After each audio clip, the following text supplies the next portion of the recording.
Well, hello everyone and welcome on board the Sunrise Safari. My name is Scott, and as you can see, we've got off to a great start. There's a young elephant bull in front of us, and we will get you some better views of him shortly. He's just moving, feeding slowly through this misty morning. It's about 13 degrees Celsius, 55 degrees Fahrenheit, and it's a very moody morning here in the Sabi Sands on Djuma and Arathusa private game reserves. I'm teamed up with Brian on camera this morning, and James is also headed out with Andrew on the other vehicle, and James is out, Brent is out on tracking team hoping to find some animals for us. One thing that is going to be a bit tricky today is that the game drive channel is not working at all, so we've only got comms between the three of us, so hopefully one of us finds some interesting tracks or sightings that we can share with one another, but it is going to be impossible to communicate with the other guides, and therefore hopefully we do get lucky, because it is usually so important to be able to communicate with the other guys in order to share information on where animals are heading and what's been found. Nikki and Tara are in the final control room.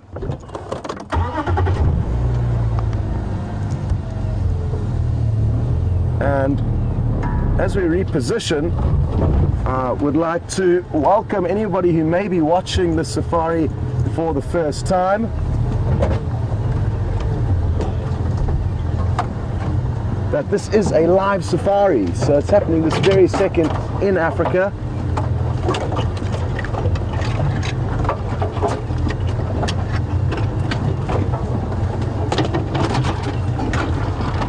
But I'm sure James can tell you a little bit more about how to send through questions and comments, but he would like you to jump onto his vehicle quickly because he's got a beautiful view of the sunrise and another surprise waiting for you. So we'll see you shortly.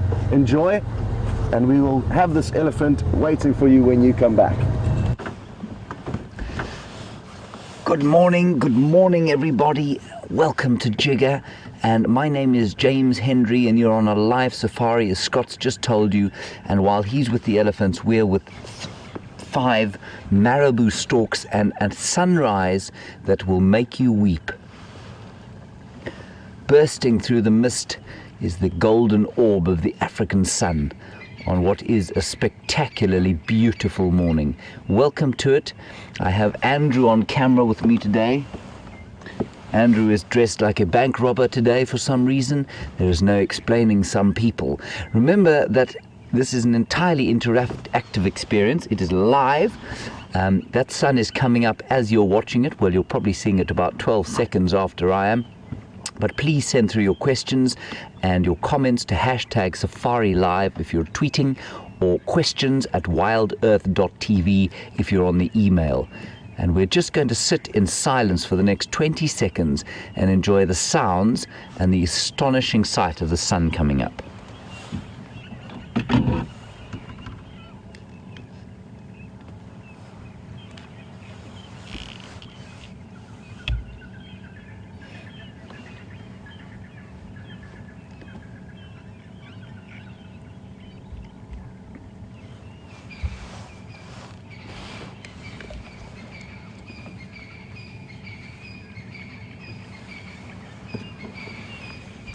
So everybody, you can hear some francolins, you can hear some crested barbets, you can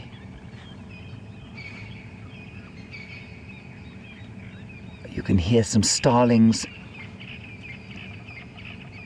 woodpeckers, water thickneys, doves,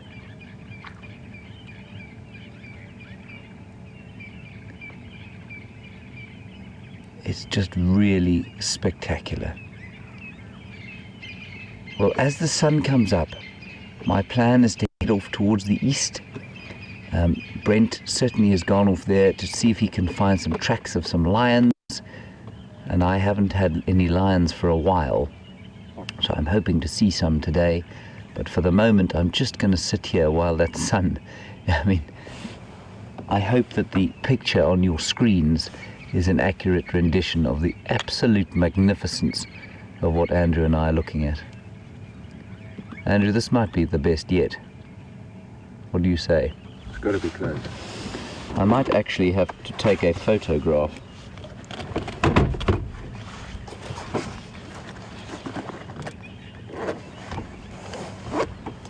And while we're looking at that magnificent sun, you have seen the marabou storks. They're not having a morning swim for the sake of it.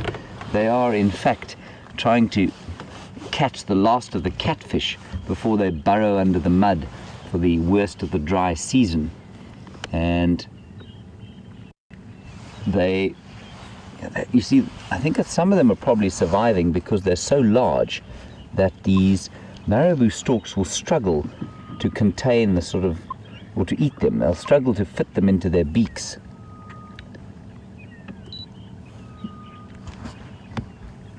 But once they're into the mud, and once the mud dries, then of course they'll be okay until the rains come. Remarkable fish, the catfish, able to survive in extremely dry conditions by sort of exuding a film of probably fairly evil-smelling mucus, and they then reside in the dry mud until and go sort of dormant like a hibernation until the conditions become more favorable when the rains come. Andrew, I've just taken an award-winning photograph. I believe that my fame and fortune is going to issue from that award-winning photograph.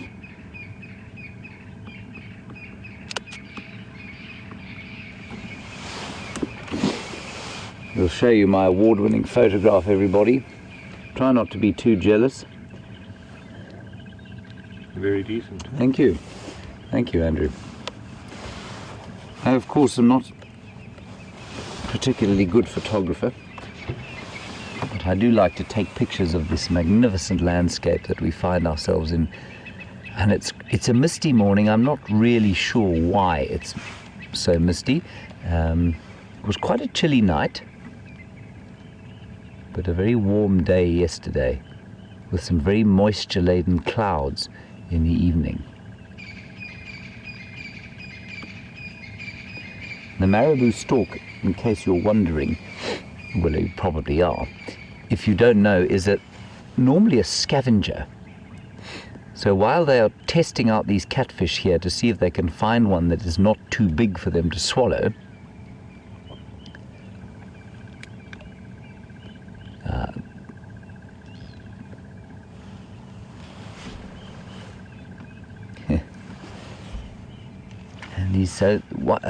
while I was saying, they are trying to catch fish that are small enough for them to swallow, and as Cecilia has commented, as the light brightens, so the immense ugliness of the marabou stork.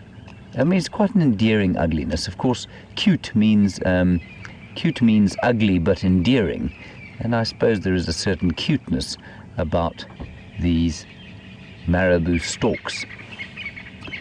Somebody pointed out yesterday they're part of the ugly five, which I think is an extremely nasty designation for any animal, but apparently the rest of the members of that ignominious group are the hyena, the wildebeest, what was the other one?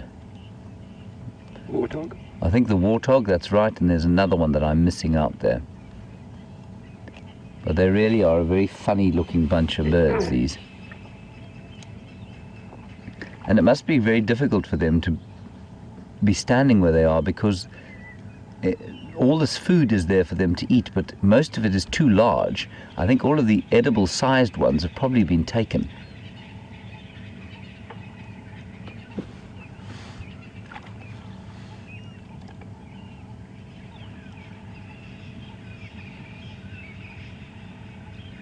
So you can just see them probing away there.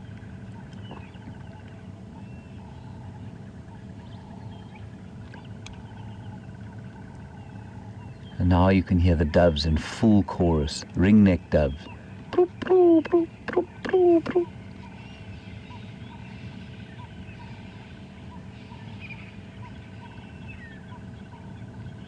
This is the loudest dawn chorus I've heard for many months.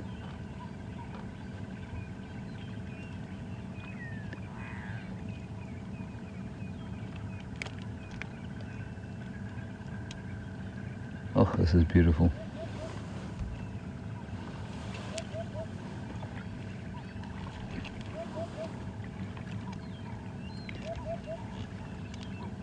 And I mentioned that it was a little bit cold this morning, and for those of you who live in the northern hemisphere, or perhaps in very south of South America, the idea of cold is not something,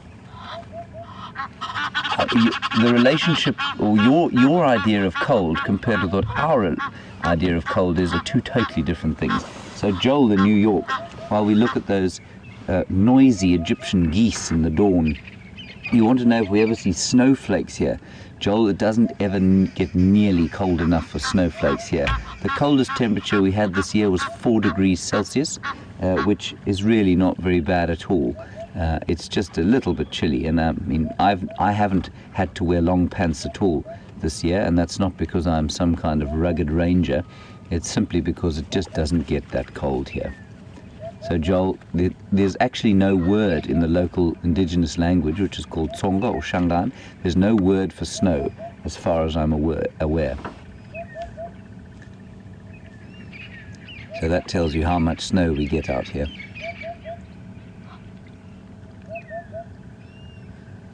And in terms of temperature, I would say, Andrew, would you say about 16 today? Nice and warm. Maybe 14. It's now starting to warm up again. Maybe 14 degrees Celsius, which is about 55 degrees Fahrenheit, if I'm not mistaken. You can hear a hoopoo going. Boop, boop, boop. Boop, boop, boop. That sunrise just gets better and better and betterer. I might have to take another award-winning photograph, Andrew.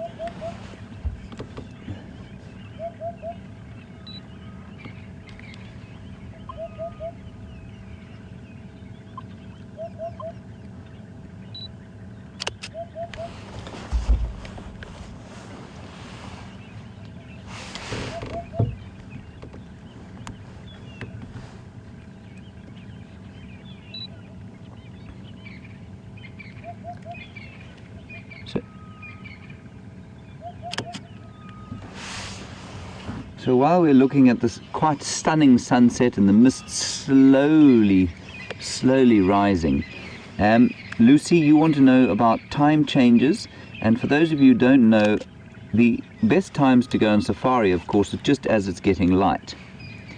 And just when it's getting light. And Lucy, on Friday we are going to change the times, so everybody, Friday the 28th, we are going to change the times to half an hour earlier, just so that we get out in the real dawn light, and then half an hour later in the afternoon safari. So we will be starting at 6 o'clock our time, Central African time, on Friday the 28th, and going out in the afternoons at 3:30 Central African time. So thanks for that, Lucy. Thanks for asking. Thanks for reminding us. And that, everybody, just as it gets hotter, in the heat of the midday, you want to try and avoid that sort of heat because animals aren't doing much, especially the cats. And then at the other end of the scale, you want to the lions start to get active as it gets dark, and so you want to be able to take drive during that time. And same in the morning, really. This mist seems to be getting slightly thicker, eh, Andrew? Absolutely beautiful.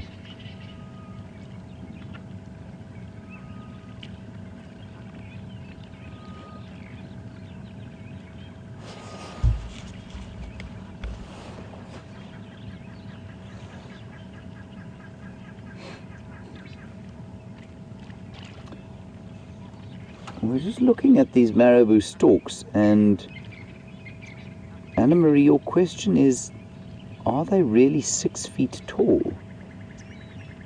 Anna-Marie, they're nowhere near 6 feet tall. I'm not sure where that came from, Andrew, how tall are you? About 6'3"? 6'1". 6'1". Andrew is 6'1", and they're about a third the size of the marabou stork here. Maybe you're thinking of a saddle-billed stork, which is a bit taller, but they're also not 6 feet tall. Maybe if you stretch them a bit. So these guys are probably only about 2.5 feet off the ground. If they stand dead straight, they may reach up to 4 feet, perhaps. The saddle-billed stork, which is quite tall, could possibly, a tall one, reach 5 feet, but not 6 feet, no. I am a diminutive 5'8", but I think I'm well taller than most of the birds out here, but for the ostrich, of course.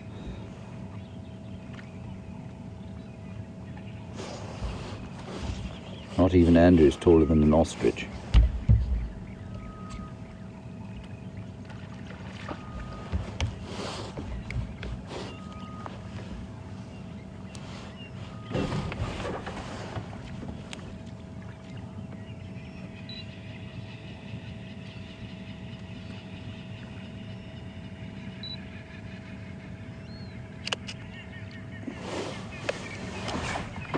And while we watch the marabou storks trying to eat the catfish, Zoot from New England, and thank you, Zoot, for telling us where you're from. Please, everybody, do tell us where you're from. It's lovely to hear which part of our blue planet you happen to be watching us from. Zoot, you want to know, would the catfish be preying on anything that comes into the water? No. Catfish are sort of scavengers, bottom feeders, and so they won't be threatening anything, I don't think, that comes in here. Maybe the odd very small, maybe the odd small invertebrate. I mean, I imagine should a waxbill find itself tumbling into the middle of the water, it might be in a bit of trouble. A waxbill's a tiny little bird. But otherwise, no, I don't think so, Zoot. I don't think they're going to eat anything. There are certainly some predatory things that live in little puddles like this, something like the marsh terrapin, which is like a freshwater turtle, and they might grab something that came down to drink, maybe a small bird or something like that. But the catfish are more scavengers. You can see there that Egyptian goose, which is about the size of some of the biggest catfish, is very comfortably wandering around in the water. It's not very nervous. It would be slightly nervous of the marabou storks and their spear-like bills, but it won't be afraid of any of the catfish. And if I'm not mistaken, those geese are eating algae. They're trying to pick up bits and pieces of algae, perhaps the odd invertebrate, but I think they largely eat algae. And there is no shortage of algae in a vastly diminishing cesspit like this. And that, of course, is because as it concentrates the water, so the actual water content becomes smaller, and the nutrients, I mean, there's toxic nutrients in many respects, so the nutrient content of the water gets larger, with the buffalo dung and elephant dung that fills it, and also now catfish dung and various other kinds of dung, and that will be in turn spawn an algal bloom, which the geese will enjoy very much. This just gets better and better and better. Beautiful, Andrew. You might get an award for this too. I may reward you with a muffin today at breakfast, although you'll probably have to make it yourself.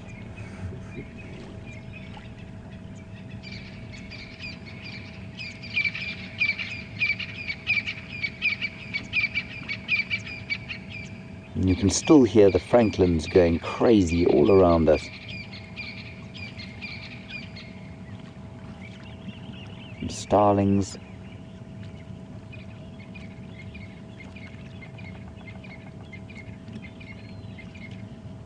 Woodpeckers. I can even hear some squirrels' alarm calling. The other thing to just quickly note, everybody, is that the game drive radio. Now, this is an important thing that if you're perhaps a new viewer that you need to understand. The game drive radio is a radio that puts us in contact with all the other game drives in the area, And as Scott has mentioned, apparently it's not working, and so we are on our own out here, and I find that quite exciting, I must say.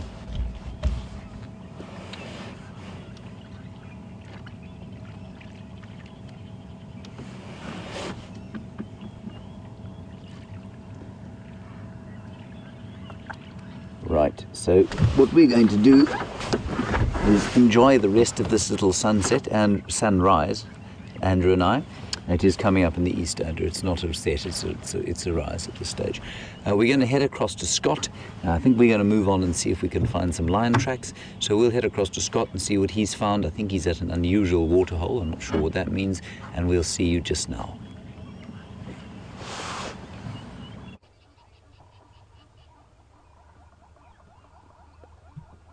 Welcome back, everyone. And not quite as misty here. We're on much higher ground than where James is currently. And it sounds like you've enjoyed a wonderful sighting with them. I've never once been able to show marabou stalks to any of you guys.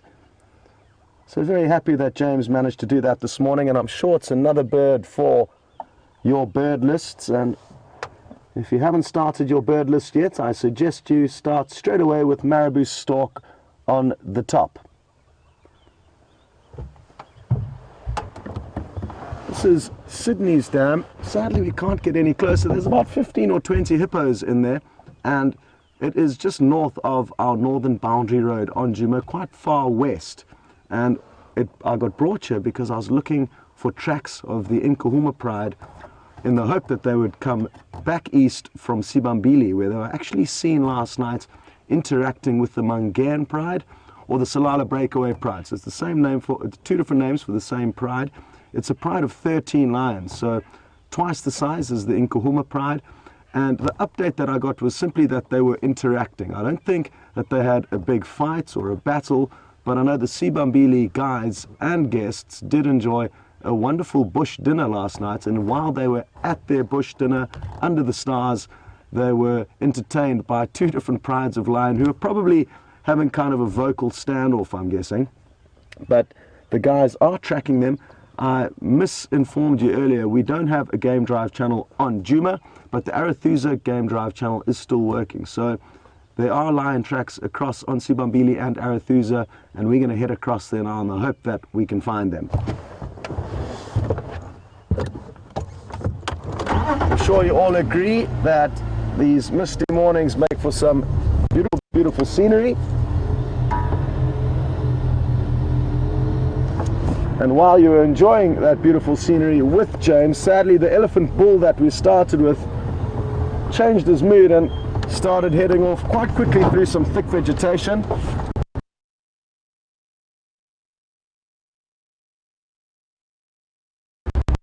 He wasn't too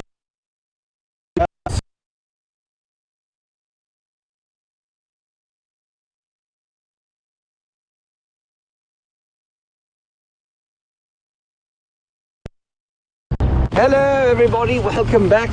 Scott is in a notoriously difficult area. Sorry about that. We are now on the wall of Gowrie Dam, and we're going to head down towards Twin Dams eventually. That is because Brent has already done the northern and eastern boundaries, and there are no lions coming across. So that is slightly disappointing, I must say. I know Scott was in the far west of Djuma looking for some lion tracks, but it has been such a spectacular morning so far, and we will attempt to maintain that level of beauty as we go through the African wilderness.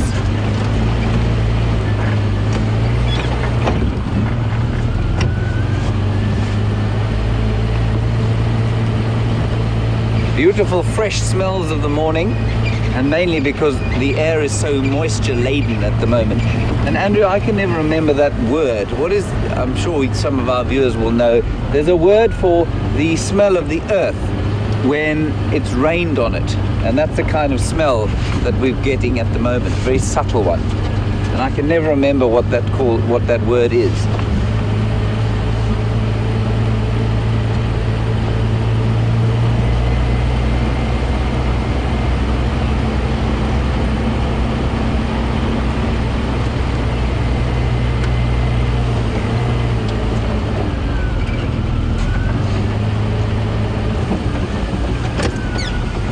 let us look at that humble dove thereupon. There is a ring-necked dove.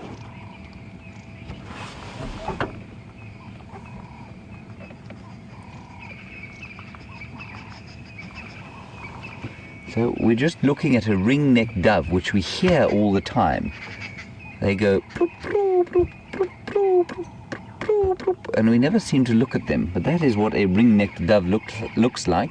So named, Andrew, because it has a ring neck. Correct. Well done. Okay. Nice question from Kevin. Well, we've driven away from Djuma Dam, and you want to know what happens when that water dries out. What happens to the catfish, A, and B, how do they get there? Now, Kevin, this is a great mystery that I think for many years I certainly didn't understand. And basically what happens is some of those catfish will remain, they'll secrete that mucus over their bodies and then go into dormancy in the mud, and when the rain comes, it'll soften the sort of dry mud around them, and they'll spawn again, and they'll lay eggs and have little baby catfish. Otherwise, apparently the eggs can also stick to the legs of birds, and so when birds fly from waterhole to waterhole, they do drop off eggs. And that's, I mean, if you build a dam in an area like this, or in fact in any area in South Africa, it will eventually be inundated with various kinds of fish, from tilapia to catfish to various other freshwater fishes. And that comes from the eggs that travel probably in the gut of birds as well, and also on their legs. When they stand on the vegetation, the eggs tend to stick to their feet.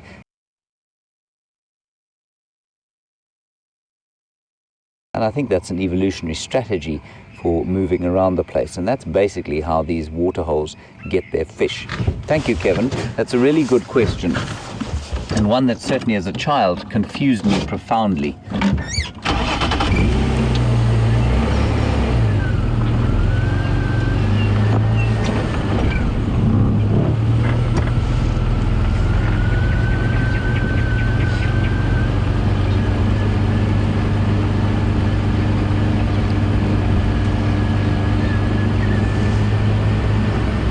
Mist continues to bathe the sun in an amazing golden halo, except it's turning more from gold now to sort of honey. Got much more yellow.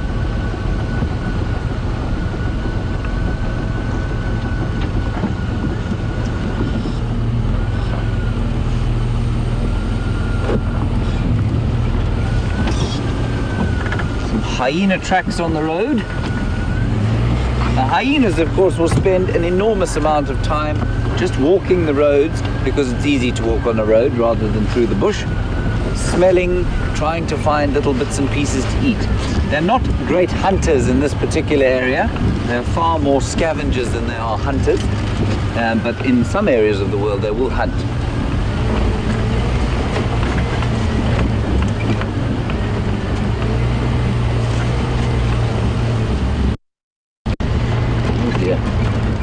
See, I've unplugged myself.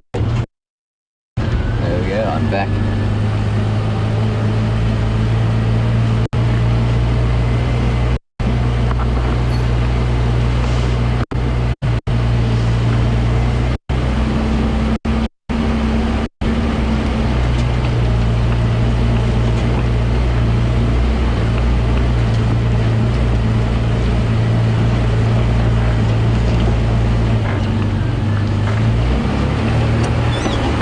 Thank you, Lucy in South Bend. I think it's Indiana, is it?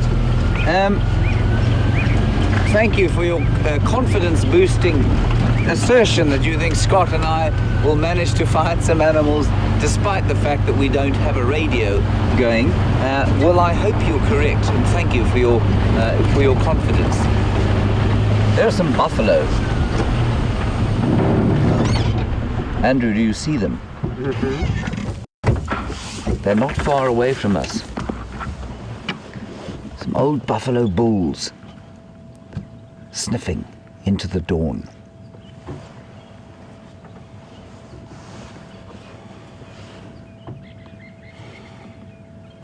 Look at them smelling.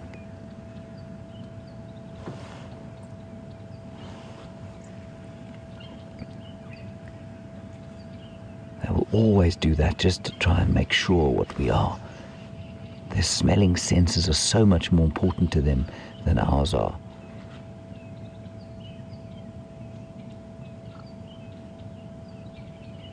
These chaps will be happy to have made it through another night unmolested by lions. You can see this fellow looks like he's got sort of whiskers. He's going grey about the jowls.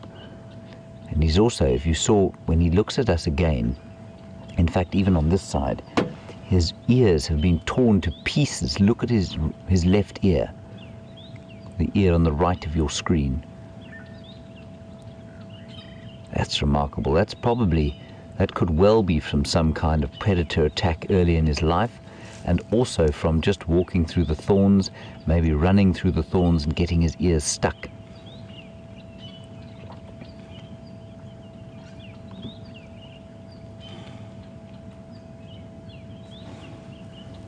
He's just testing the air all the time. And it's so interesting, you know, they will sit and they'll watch us. They know what will, I mean, their eyes are good, their ears are good, but as soon as they pick up the scent of human being, they start to react like he's reacting now. Just makes him very, very uncomfortable.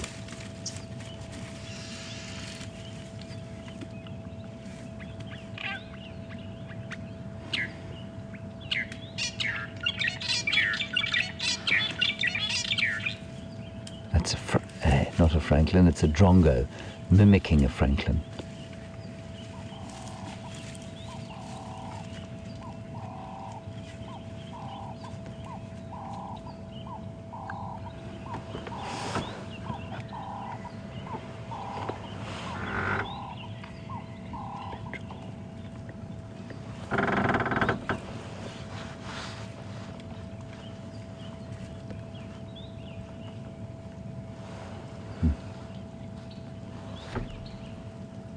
So I say happy to have made it through the night, because of course that's when they are most threatened. As you all know, that is when the lions start to move in the dead of the night. And that's when a big buffalo like this is under the most threat. Lions will think twice about attacking a group of buffalo bulls like this. That's certainly not to say that it doesn't happen, and it happens often. But this is even though these guys are old and starting to come towards the end of their lives in the bush, they're still formidable foes for a pride of lions.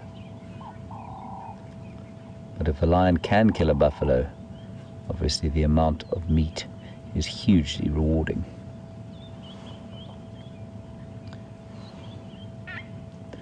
That chap looks like an old judge. They say buffalo look at you as though you owe them money. I think that fellow doesn't look like that at all. He looks like he's delivering some kind of a judgment.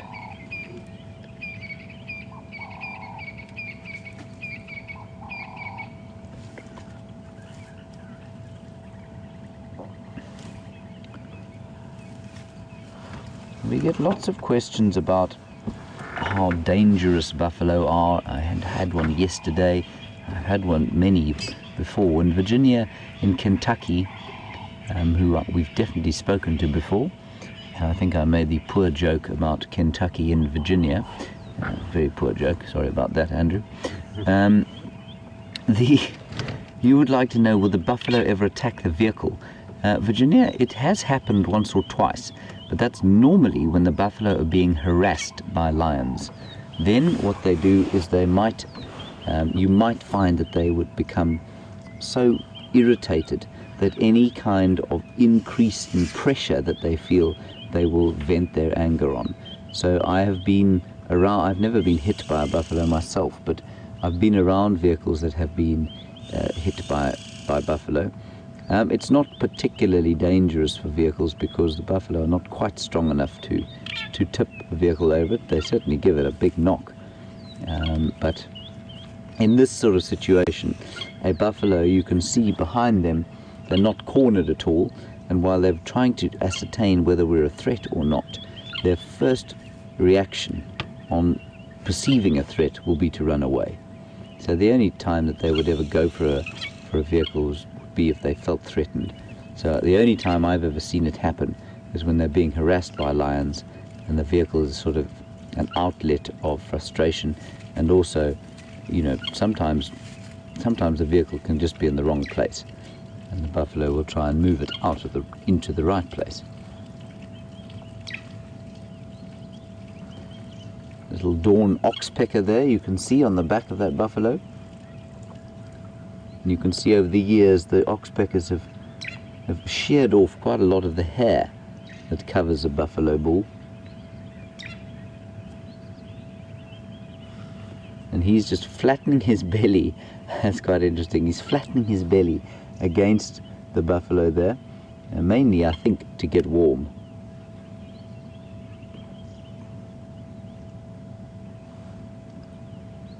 It is such a remarkable symbiotic relationship, that, and we don't often comment on it too much. The fact that those birds have evolved to live on different animals and eat the ticks that affect them, and that the buffalo show absolutely no form of irritation with them, I think is just amazing. Andrew, I don't know if you want to try and perhaps get into the tree behind us to the left. There's some alarming birds there, and I think they're probably chin spot batises.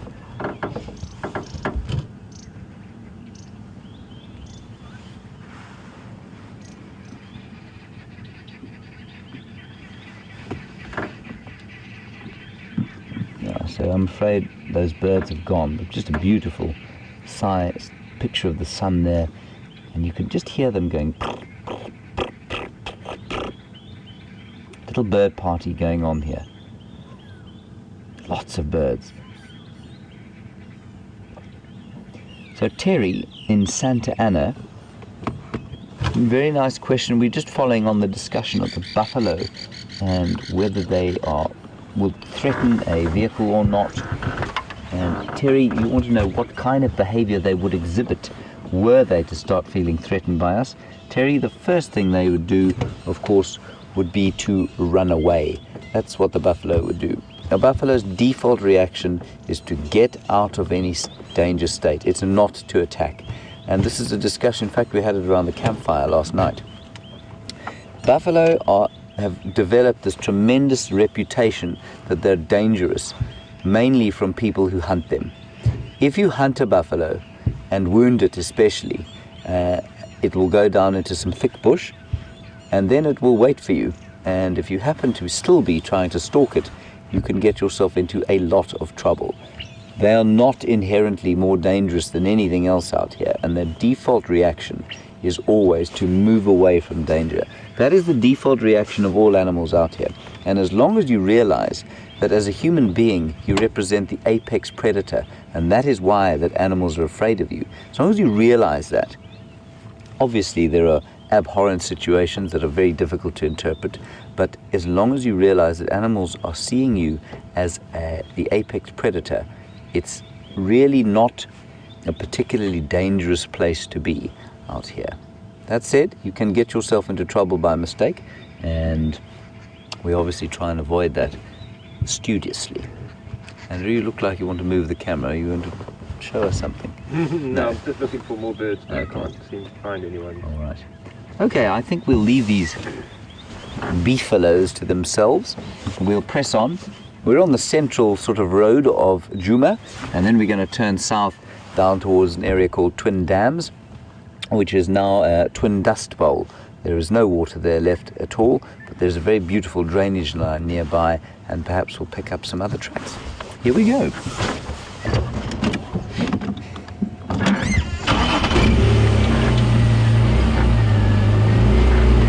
I'm very glad that Giga is starting. This morning we came out, put the key in the lock, and it was dead, stone dead.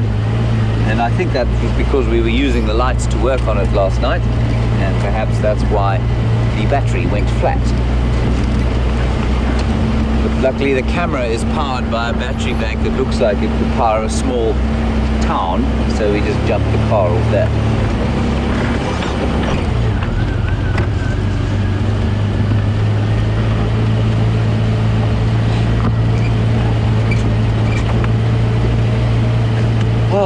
Marvellous morning.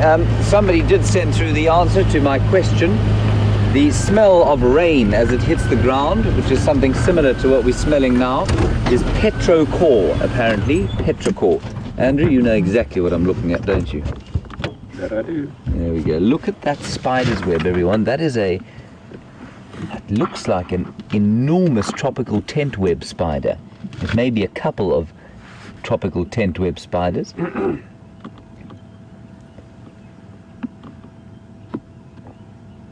Just catching some of the mist as the mist is burnt off by the sun. So some of these spiders' webs have caught pieces of the mist.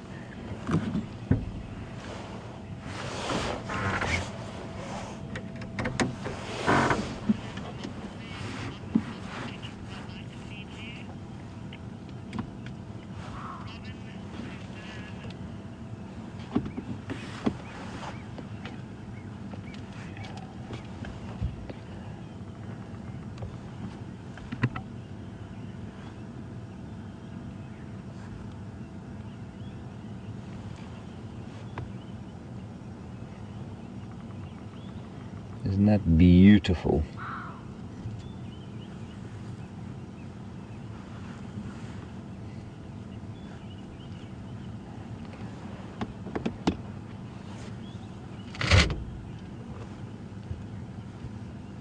So the answer to petrochor came from a number of you. I'm just going to try and remember them.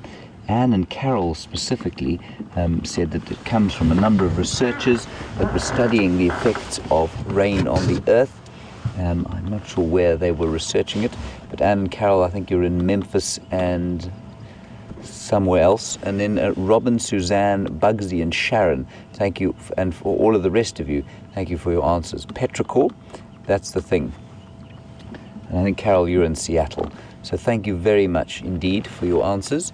We do, as I say, love to hear from you, and I learn just about probably more from you than you do from me ever. Right, let's continue after that magnificent... Andrew, what have you spotted? Oh, look at that.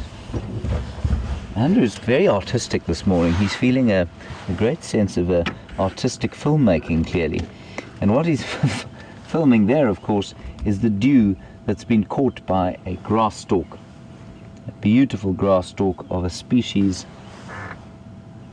probably an Eragrostis or Spirobolus species, for those of you who care deeply about grasses. But isn't that beautiful? Just catching the dawn light there. Well done, Andrew. Thank you, sir. That's very artistic of you. Are you, you're feeling inspired today, are you? It was just there. Yes, very nice. For those of you who don't know, Andrew managed to walk into a pole the other day at 5:15 in the morning. He did himself quite a lot of damage, which we treated with the chewed up ziziphus leaves, which he wore for the whole day.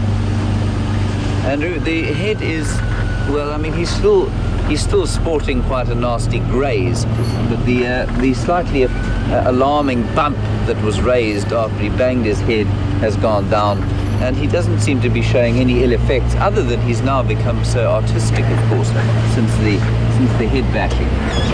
We've got some impala in front of us.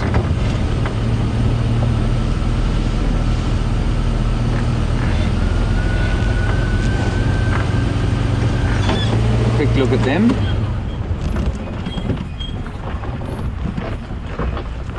Impalas in the dawn.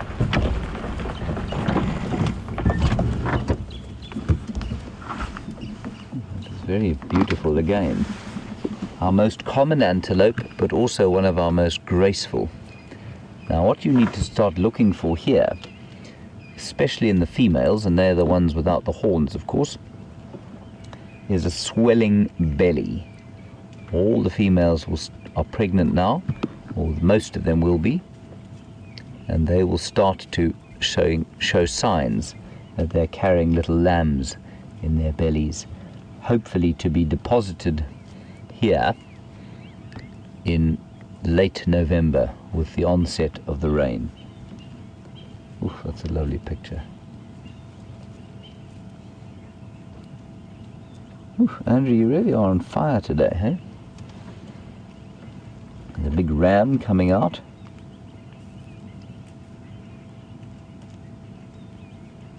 And those young chaps there, that chap and the closest one to us with the small horns is almost a year old. They're obviously very easy to age because we know when they're born. They're all born in sort of late November. There are a few that are born around March time, but that's very unusual. And these guys were born almost a year ago, so they're just coming up for their first birthdays, and they've done pretty well, because although these impala flood the market within 2 weeks in November, about 50% of them will not make it through their first year.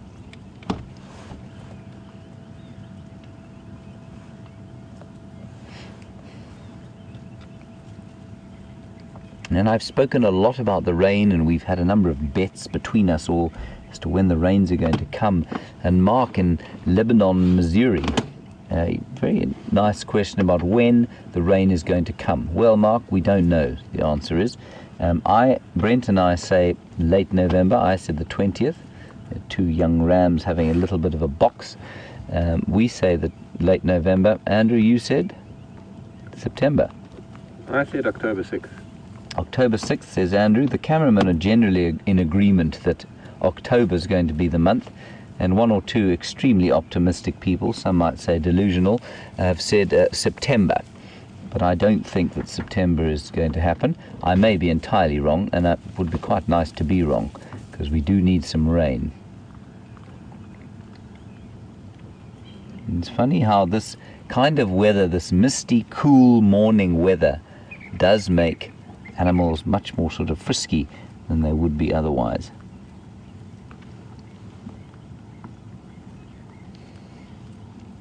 That play behavior is so important. Just like it is with human beings, play behavior amongst young mammals is so important because it helps with coordination, and it helps with various kinds of neurological development. So it's really important that animals do play.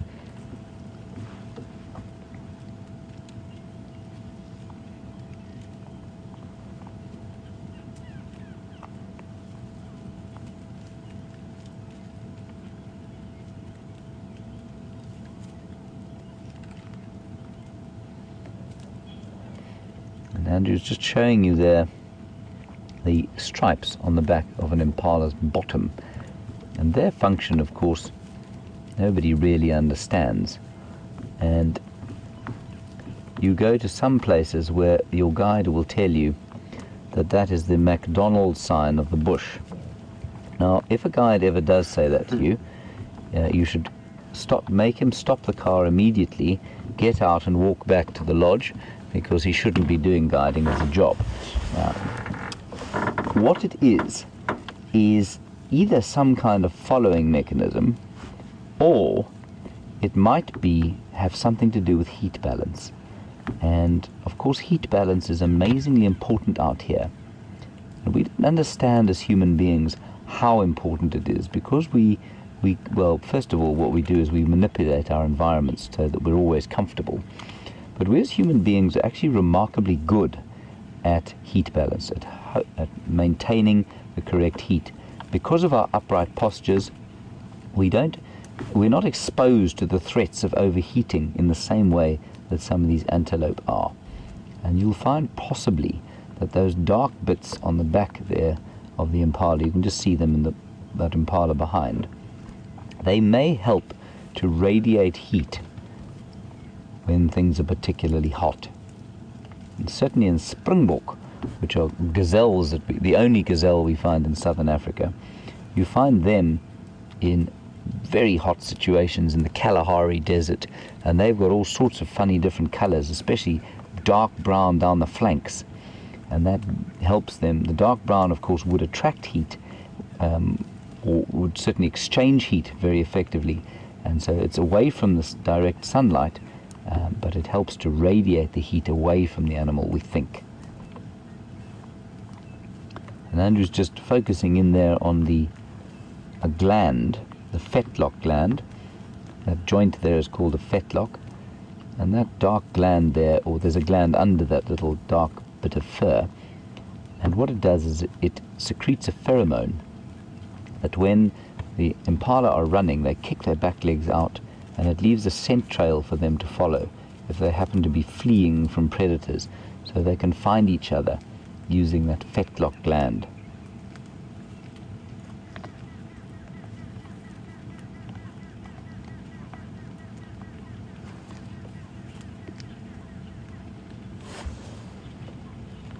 And you can see how puffed up their fur is,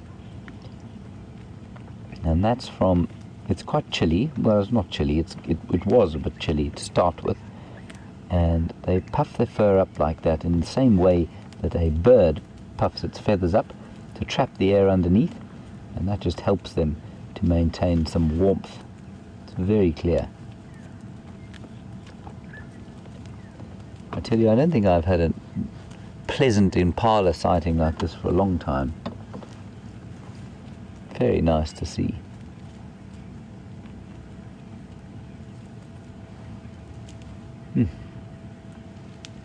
Right, Andrew, shall we press on? See what else we can see.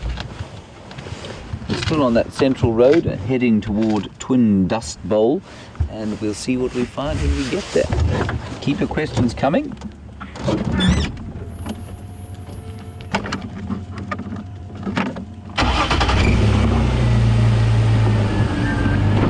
Now there's a very nice query from Chris in Oregon about why animals see us as the apex predator. Is it innate, or is it something that they learn?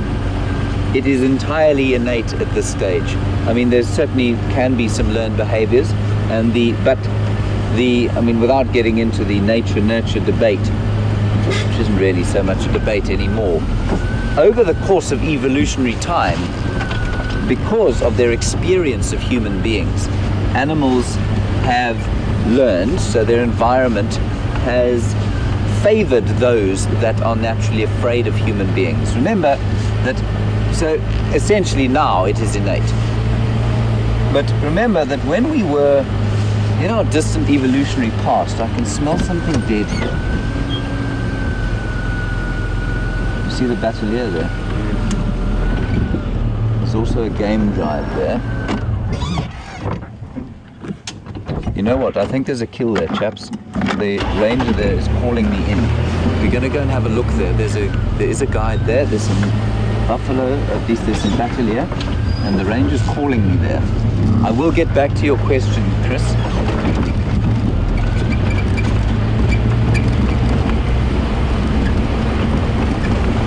Remember, the radios are not working.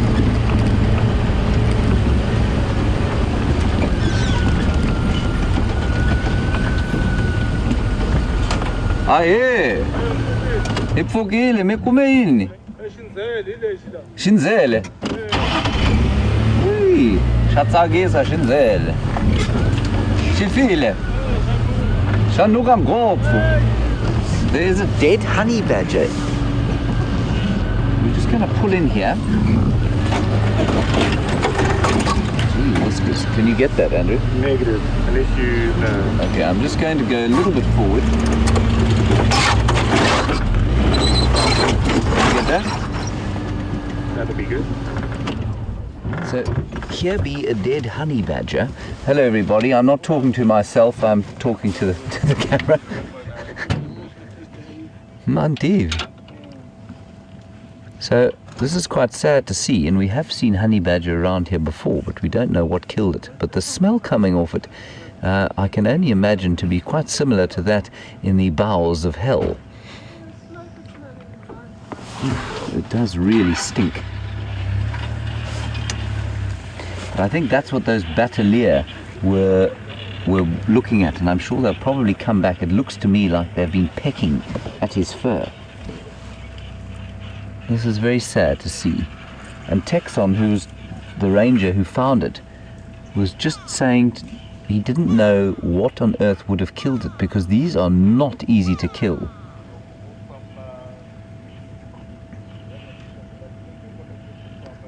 Very difficult to kill because they are vicious, and they have a very loose skin.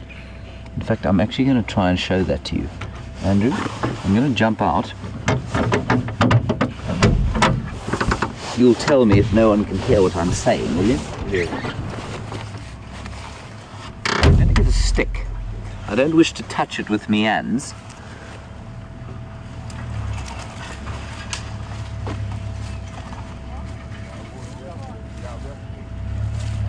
Now it has been dead for a while. It's starting to rot. I mean, they also will smell because of they've got a very strong anal gland, obviously in the anus, that makes them smell pretty bad. And that's where they're part of a family called the Mustelidae, and that's a family of smelly animals, basically.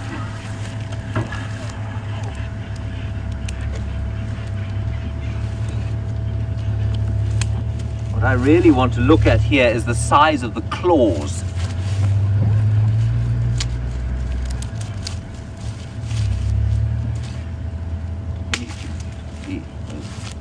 Did you see them, Andrew? Briefly, but another view would be nice. There. Oh yes, Can you see that? yes. Those claws are quite something, and they're used to scrape away. Ooh, the smell is eye-watering. Whoa. They are used to scrape away the hard soil on a termite mound, or get into bees' nests which are in trees, so they can scrape away that.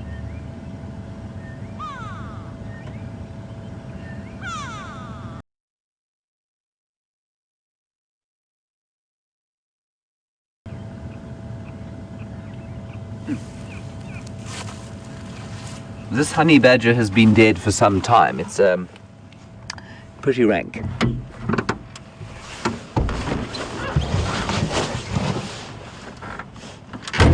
Nothing will go to waste. It will eventually be eaten, certainly by those batelier will have a go at it. But I'm very glad that we don't have to eat food that smells like this. Andrew? Yes. Very foul. So sad to see, but I think there's a pretty healthy population of honey badger around here. We'll try and get a little bit closer so you can maybe see the face. Sorry, Andrew, watch out. That's Ziziphus mucronata there, your healing plant. Is that all right? All good. Carry I on. will try and just reposition so we can get a better look at the face.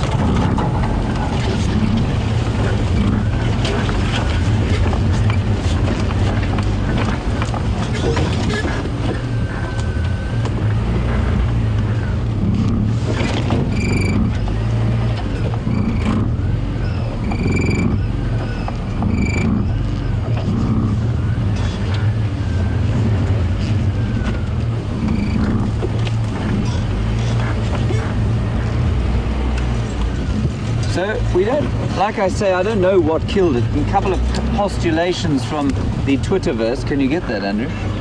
Yeah.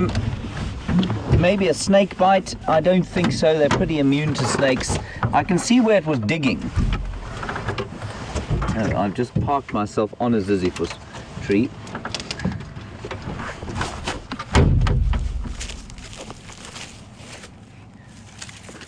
So postulation that it could have been a snake bite, I don't think so. They're pretty immune to snake bites. You know, there's that wonderful footage that a lot of you have seen and mentioned, in fact, where a honey badger was bitten by, I think it was a snouted cobra or Cape cobra, and it went to sleep for a couple of hours and then woke up and was fine.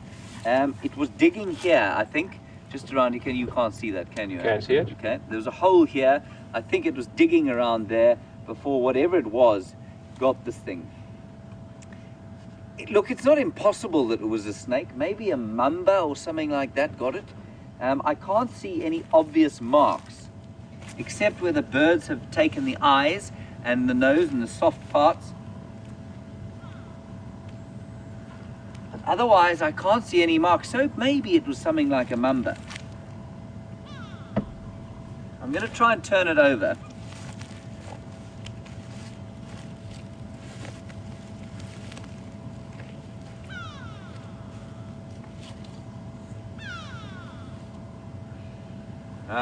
Well, now that's interesting.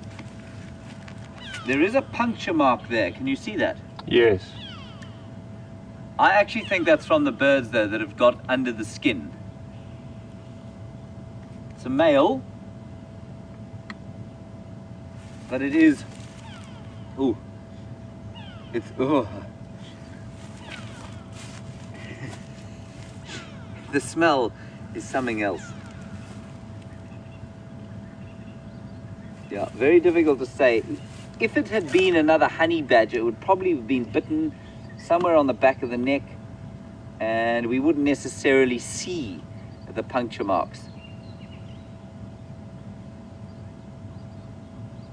Maybe a snake, maybe a mamba.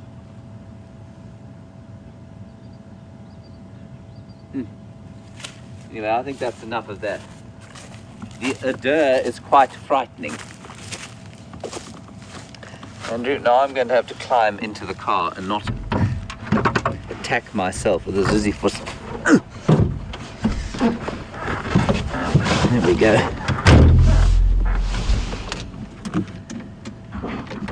Sense of smelling.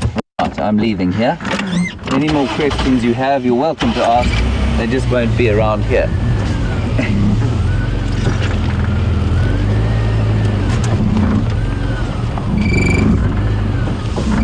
This is extremely exciting. Okay, we're going to head across to Scott, who's managed to find my favorite little friend on Juma, and I'll see you in just a little while.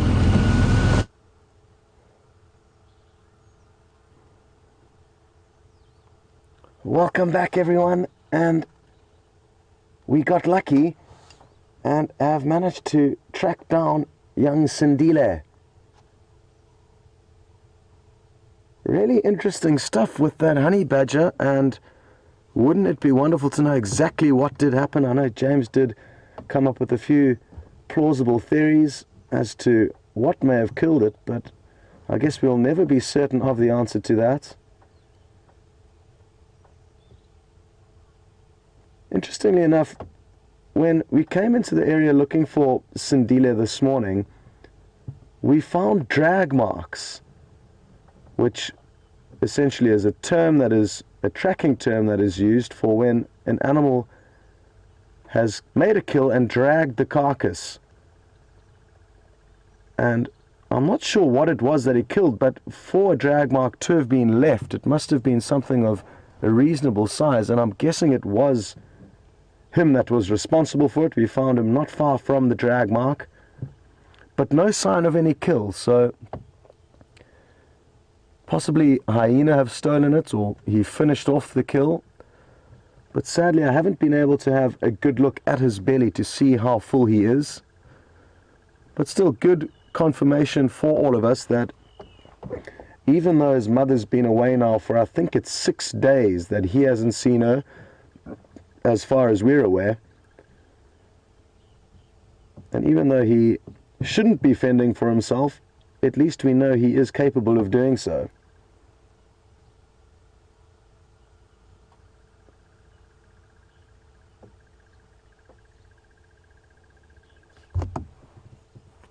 For now he's, as you can see, very sleepy, but there is a colony of dwarf mongooses not far from us that are slowly waking up,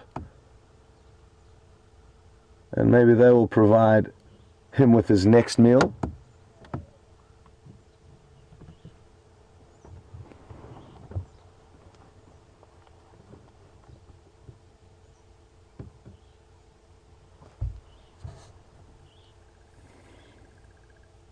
Still a lot of bird song this morning. Crested barbet calling.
When Brian and I were driving here, I mentioned to him, oh, big yawn, get some screenshots. No, not the biggest yawn, but maybe another one will be coming shortly.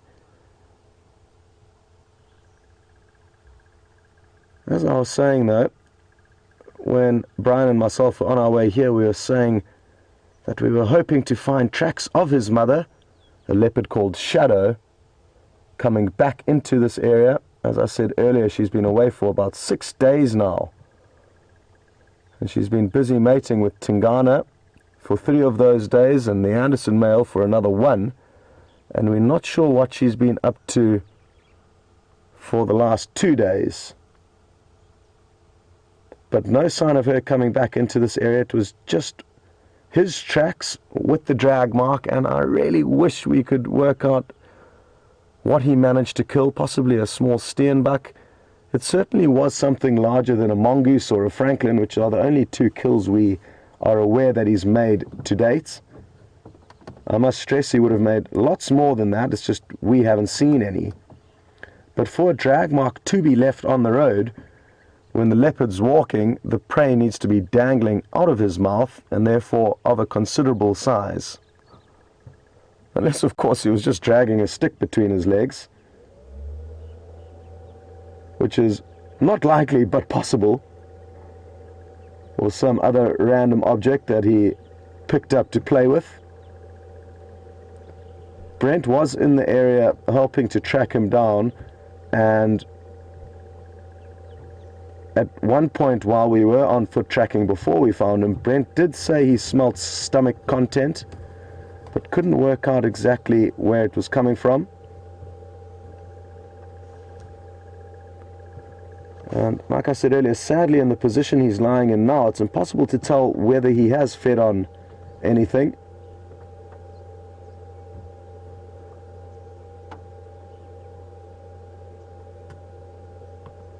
And who knows, maybe he spends a lot of time cleaning himself after the kill, and that's why we can't see any traces of blood on him, just as he's doing now.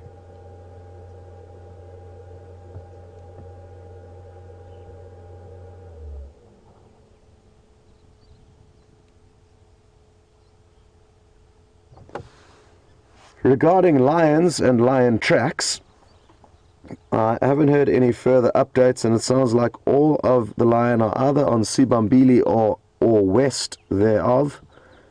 I don't think there are any lion tracks on Arethusa, so that's an update on the lion for now. Brent and I sat up late last night listening to a performance from the Birmingham coalition of male lions. It was really wonderful. We could hear 4 of them calling, and it seemed like they were trying to reunite with the one individual that has been missing from their coalition for about 2 or 3 days now, I'm told. But sadly they were too far to the east, and I'm guessing are still east of us.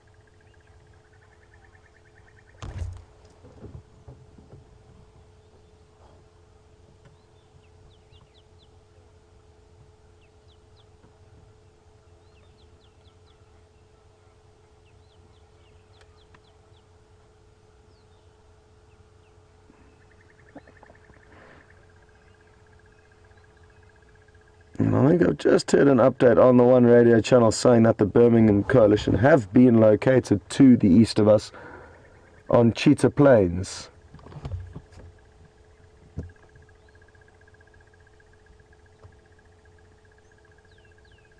So, doesn't look like we're going to have any luck with lion today, but thankfully there's a lot of other animals out here, and young Sindile here has been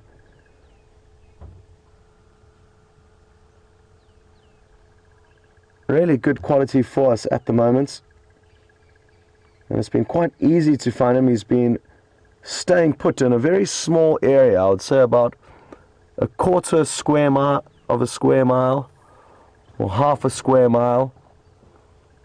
There's the small little area he's been hanging around in. Oh, is he going to chase that tail of his? I saw some highlights from Brent's sighting of him yesterday morning, as he was chasing his tail whilst up in a fallen down tree.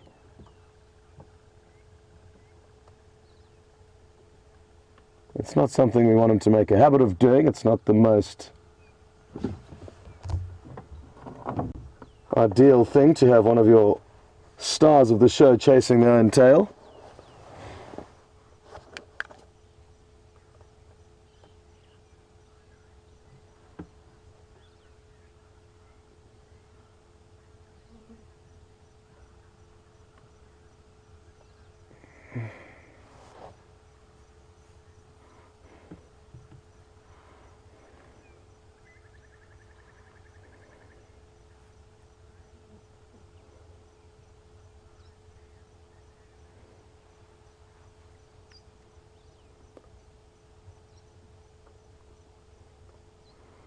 I really am looking forward to when he does reposition, because I'd love to take a closer look at that belly of his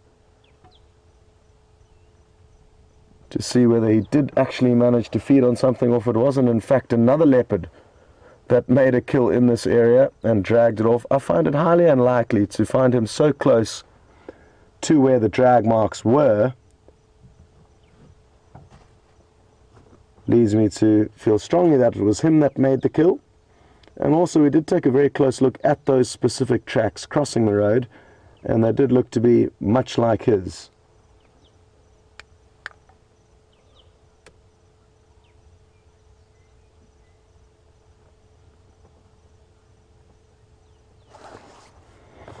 Well, one of our viewers, Charlie, has mentioned that she did see a slight smudge of red above one of his eyes,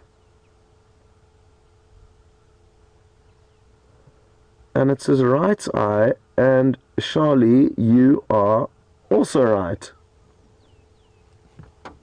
and it's very difficult to see. Oh, look at how beautiful this is. This is the moment you were hoping for. Now, just because he does reposition, it may not be clear to us that he has made a kill. But let's see what happens here.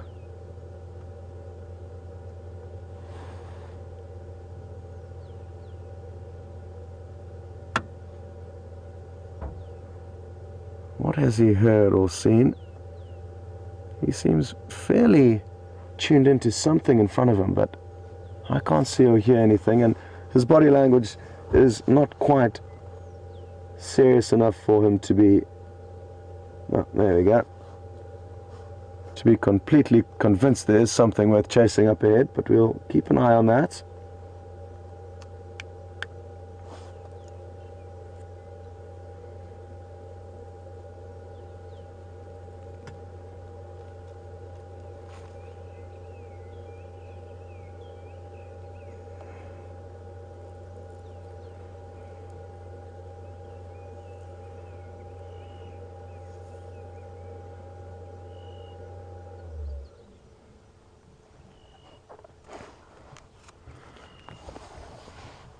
Now, earlier on I did mention that he shouldn't be fending for himself just yet. Usually a leopardess will only start worrying about her next generation when the current litter is about 18 months to 2 years of age. Whereas now he's still just on a year of age, so he should still be relying on his mother for quite some time.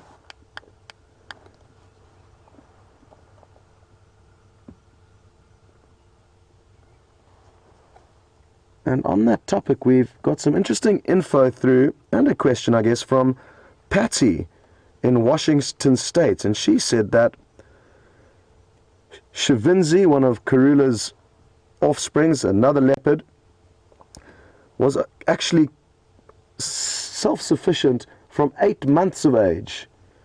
Now, I find that hard to believe. I'm not saying I don't believe you, Patty, but that is very, very young, and I think it's fair to say, in terms of my knowledge, it's against the norm, and I've never heard of a leopard that young being self-sufficient or independent. But what Patsy did also mention is that female leopards often become independent before young males. Now, the reason why I think that is the case is simply because a young male leopard is often bigger than his mother, and therefore he doesn't necessarily have to listen to her commands. And even though she may try her best to chase off a young male, he will still trail her and follow her and keep cashing in on her kills, even whilst she may be raising another litter. And I have seen that happen before. Young male leopards, 2 years of age, following the next generation, the next litter of only a few months of age, and just tagging along, waiting for mum to come back with the good news of their next meal. So I think that is the main reason why a young female or young female leopards will naturally have to become independent slightly sooner than a young male, because they would be less inclined to directly disobey their mother. And it's a size and a power issue here. Like I said, young male leopards, just like this one, even at a year of age, is bigger than his mother.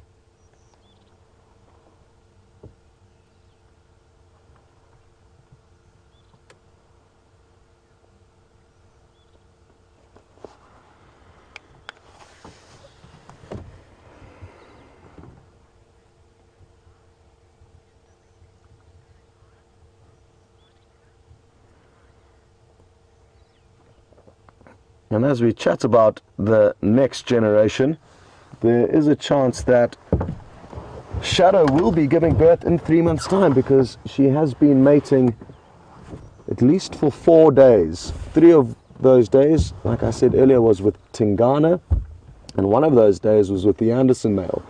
And Monica is asking, how long is the usual estrus cycle and how long will they mate for? It's usually 3 to 5 days, Monica. So I'm surprised by the fact that Shadow has not come back into this area, because the mating should be over with.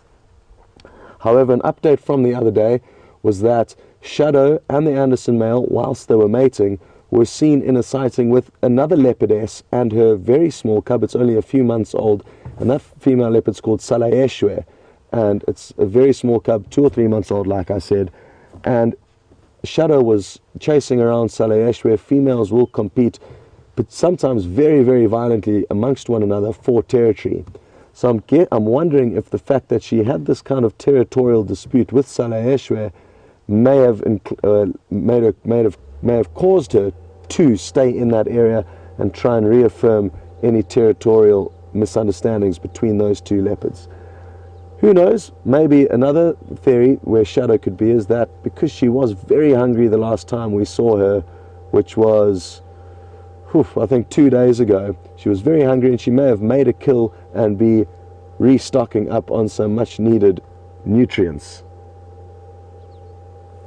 So those are my guesses, but usually, Monica, 3 to 5 days would be a typical period for leopards to mate.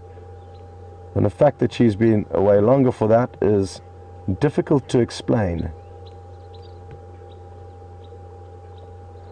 But that is the beauty of being out here. We learn new things about these animals every day, and what we also learn and are constantly reminded of is that even though leopards or lions or hyenas may have certain habits or traits, each individual within that species will be different. And you can take us humans as a perfect example. You get different sizes and shaped humans, and also humans that have got very different personalities. And if you look even closer than that, even us as individuals will have different moods, and our personality may change from day to day. And that's what keeps us guessing out here and keeps things exciting.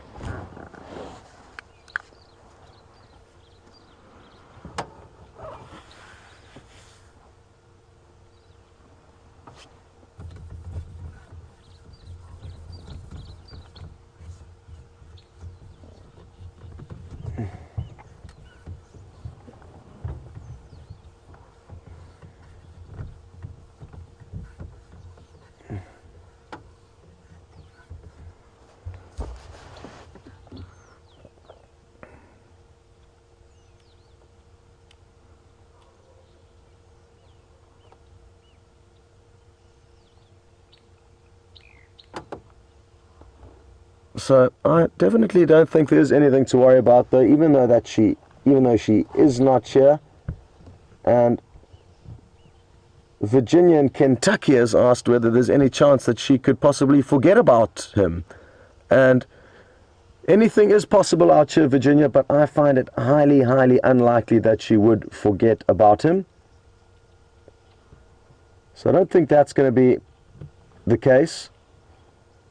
And a possible theory that Renner has just suggested is that, is she not too scared to come back here in the knowledge or with the chance of the Anderson male following her here? And the Anderson male, unlike Tingana, who's in all likelihood this leopard's father, the Anderson male could and probably would kill young Sindile if he did come across him. The chance of a male leopard following a female leopard this far out of his territory is highly unlikely, and it's often the females that will follow the males when they are mating. And we witnessed that when Tingana was in the move. He was making all the decisions as to when and where they moved, and Shadow followed suit. On his movements, he took her basically on the eastern side of his territory into Juma, and he was carrying on business as normal, marking his territory, letting Mvula know that he's still around. Mvula's the other male leopard to the east of here. And Shadow followed all the way deep into uncharted territory for her so that she could mate with him. Similar behavior was seen with Mvula and Kwatile, the female leopard that we've only seen a few times, I think 2 or possibly 3 times, one of which was when she followed Mvula deep into Karula's territory. So I don't think that's going to be a problem, Rena.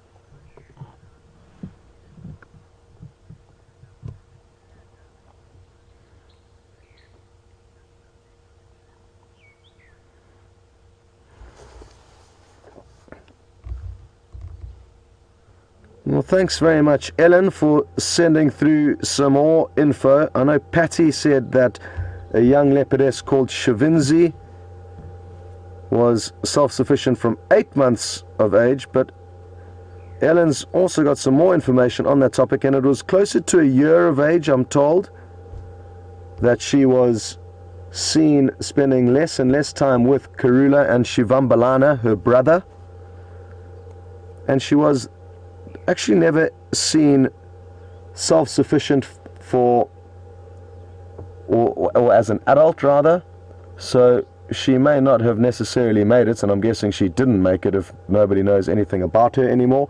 Of course, there's a chance she may have disappeared into an area into the Kruger National Park or the Manyeleti, where they're not followed as closely by game vehicles. At least even if they are, we may not have got those updates, but usually a female leopard will stay very close to her mother's territory even when they do become independent.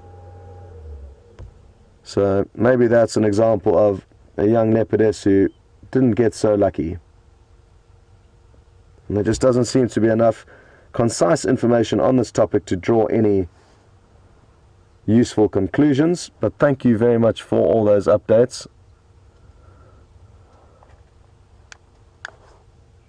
Look at that pretty tail.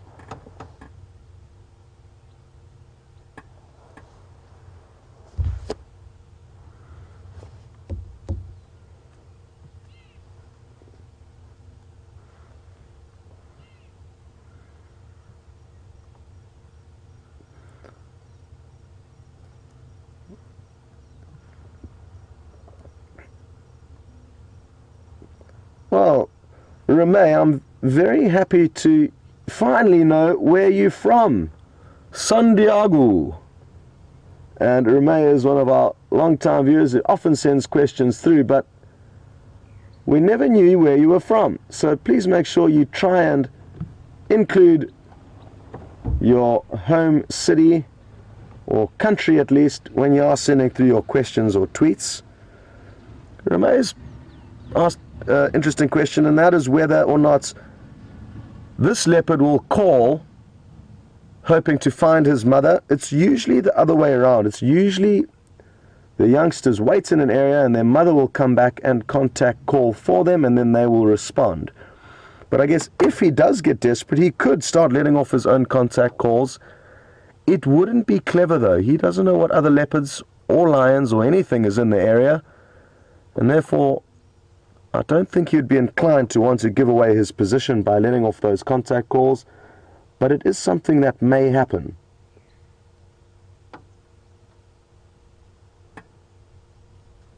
What also may happen is any minute now, Shadow could pop up onto the scene, and that's what I'm hoping for.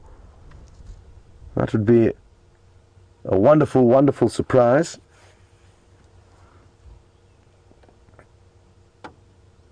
And as we say this, he's pricked up his ears. What has he heard? Imagine if it is her contact calls. It could be potential prey, but the fact that we were speaking earlier about her just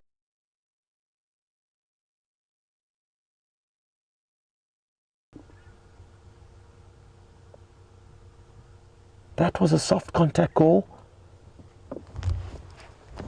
Has he heard his mother? Or has Remay in San Diego just made an incredible call? Well, Remay, if you are right, I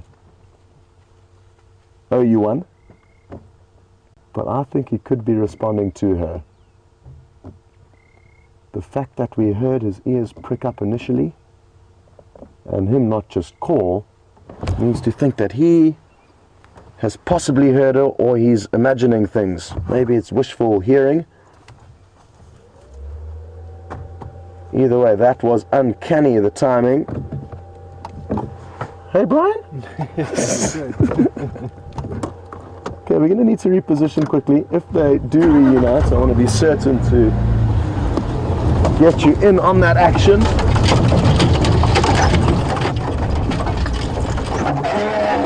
Sorry about the noise, everyone.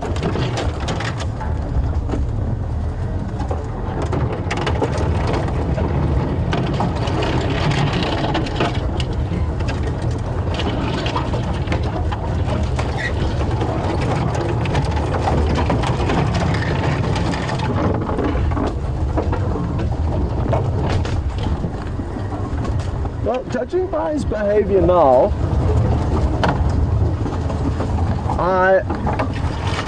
I'm not sure what to say, because he doesn't seem hugely excited. He is heading off in the direction where he looked up initially and vocalized back in, and maybe he just hasn't really missed his mother if she is returning. He's been quite happy looking after himself. Anyway, watch this space and cancel any appointments that you may have had, because this could be a wonderful, wonderful sighting. Not that it isn't already, but it could get a whole lot better. And get ready to take some screenshots, because you're about to get some great views of him. Sorry, Brian. All good?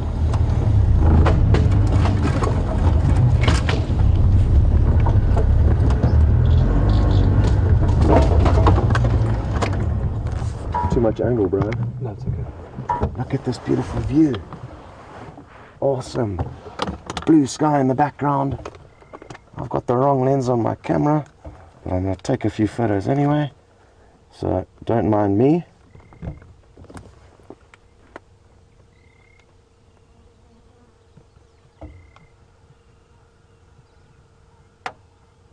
Perfect golden morning sunlight in his face.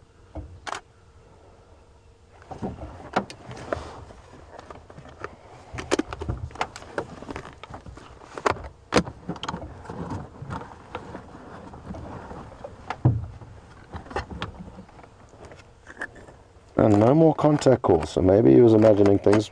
Maybe it was him hoping that he heard his mother call earlier.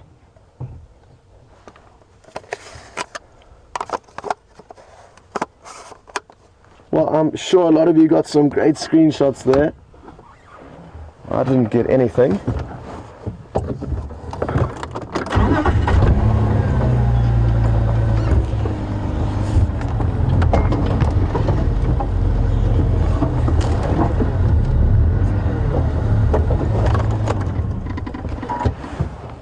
He came back onto the termite mound. Look at this. Absolutely beautiful.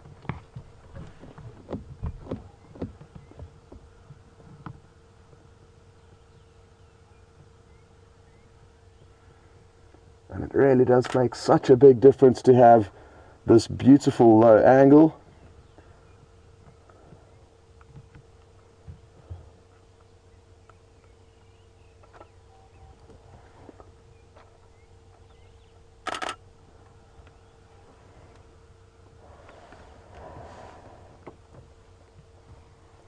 Well, Sindile is the king of this castle for the time being, and Reme, wasn't that absolutely incredible? As you suggested that, or asked whether there'd be any chance of him calling out to his mother, he pricked up his ears, and I'm guessing he was hoping it was her call that he heard, and responded once just to see if he was in luck. But I think because he didn't get any responses, he has now kept quiet. So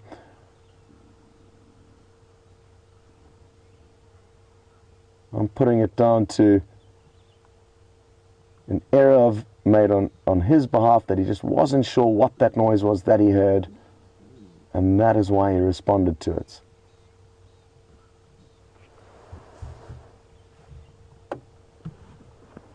Having said that, though, shadow could still appear at any moment, and he is still looking longingly in that same direction.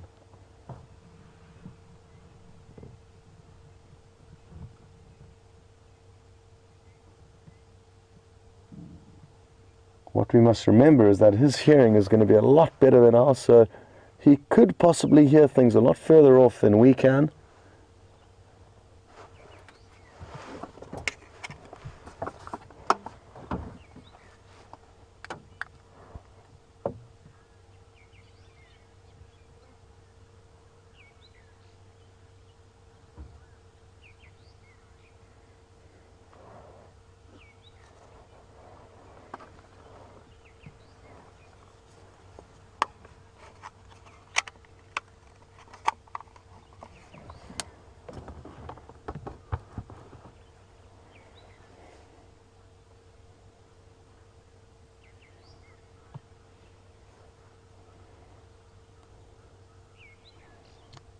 Well, it's always great hearing a new name come through, and morning Faku, it's good to have you on safari with us, and don't be alarmed by the fact that we're in an open vehicle so close to this potentially dangerous animal. What I must explain is that a lot of the animals in Africa have very slowly and gently been habituated by humans, so they are completely wild and they're not tame, but they are comfortable and tolerate us as humans. They don't see us as a food source, and that's been the case for many thousands of years. We are the apex predator on the planet, and typically when you do come across wild animals, they will run away from you.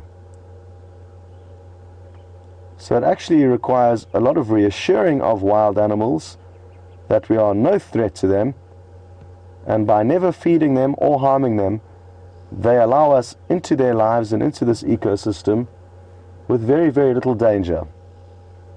Especially in the vehicles. On foot it's a different scenario, and you do need to be a lot more careful when on a walking safari or when off tracking.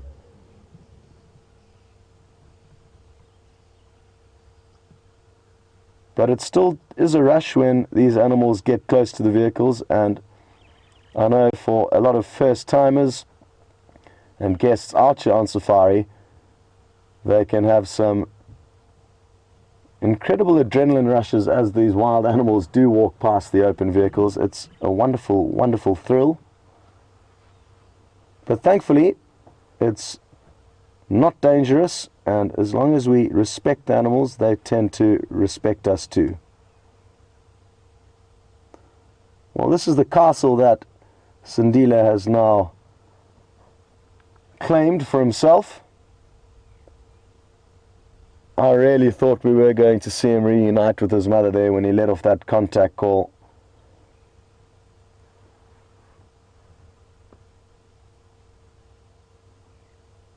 But not looking promising anymore.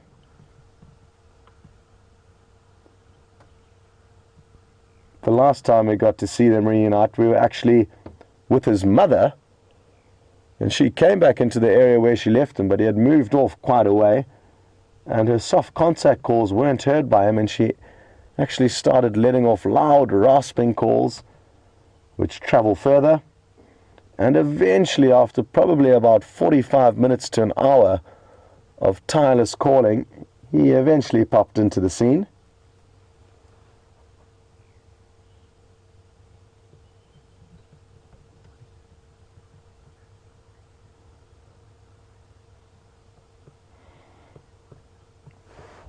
And thanks, Monica, for reminding me about that sighting that I've just discussed. Wasn't it absolutely awesome? That sighting all started thanks to a big bull giraffe, some of you will remember, who alerted us to the presence of the leopard walking nearby.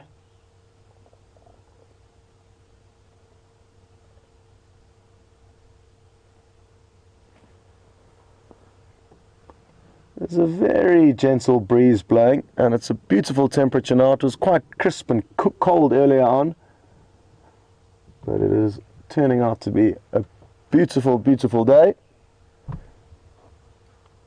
with a very gentle breeze.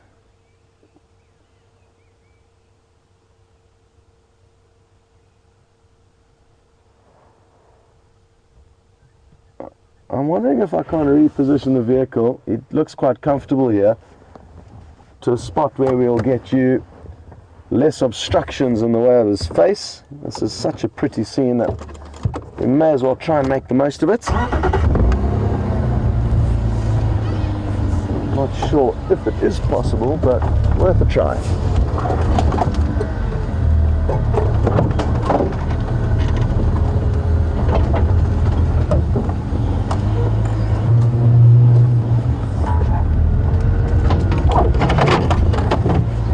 Don't worry, we're not going to try and chase him off his perch there. We just want to try and get a different spot here, which could be a bit better.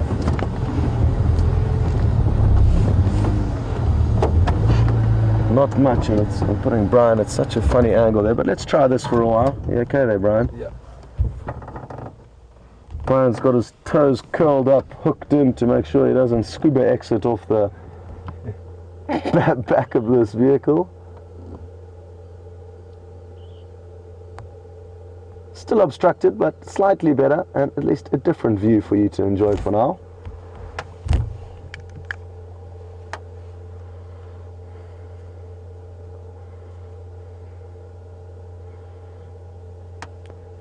And as I said, it's warmed up a little bit from 13 degrees Celsius, 55 degrees Fahrenheit when we started, to 17 degrees Celsius, which is about 63 degrees Fahrenheit.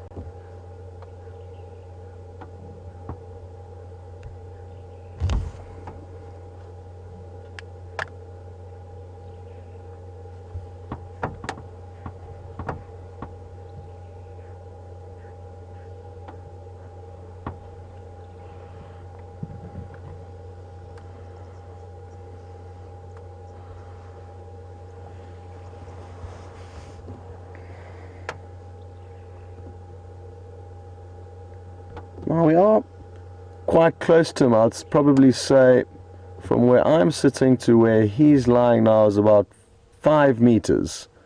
So not far at all. And Deborah in Louisiana asks, are there any protocols in terms of how close you should and can get to the animals? It depends on the area of operation. I know some camps have got very vigilant rules with how close you can get to the various animals, but I'm a believer of you should treat each individual sighting and animal accordingly. To make set and very defined rules, and this is just my opinion, doesn't necessarily mean you are doing the animals any favors. So it does depend on where you work, but guides will try and be as careful and respectful as possible to the animals, otherwise they will just run off and get aggravated, and understandably no guides want their guests to experience that. So it kind of self-polices itself a lot of the time. And in the Sabi Sands, at most of these lodges, the guides are left to their own discretion with how close to get to various animals.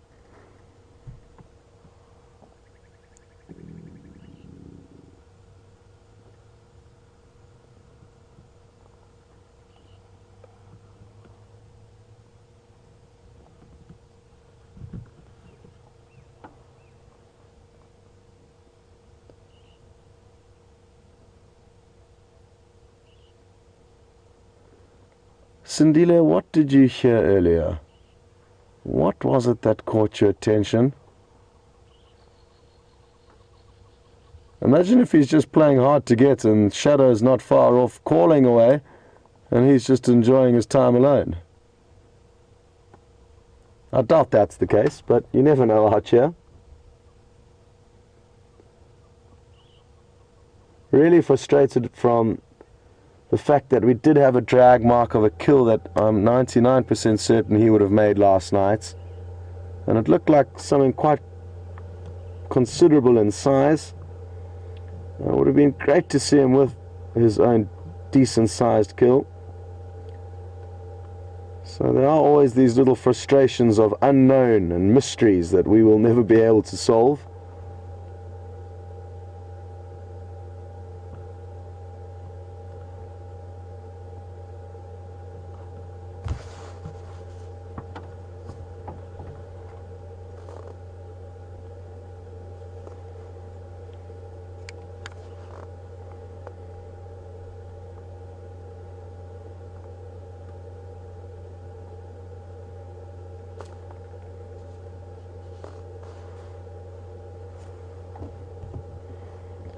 Interesting questions just come through from Renna, and it's got me thinking.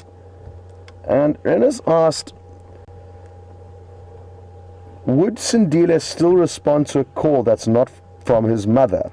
So another leopard trying to call. And if he heard the call clearly, no, he wouldn't. They can tell which leopard is speaking. So the leopards and the lions, when they vocalize, they will know exactly who's saying what.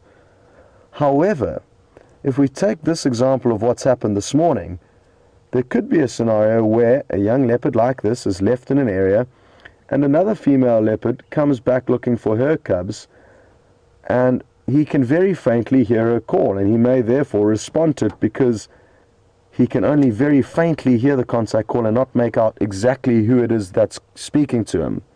So I guess that could happen, but that would be a bit of a bizarre scenario, and typically no, he would only respond to and communicate with his mother.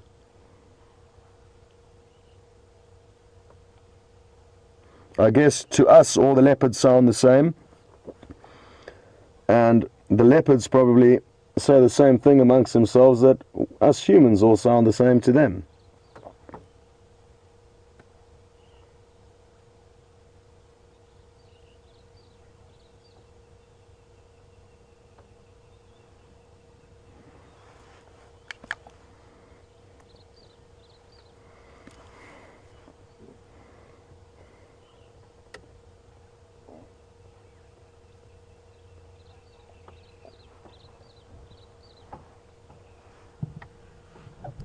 He's run.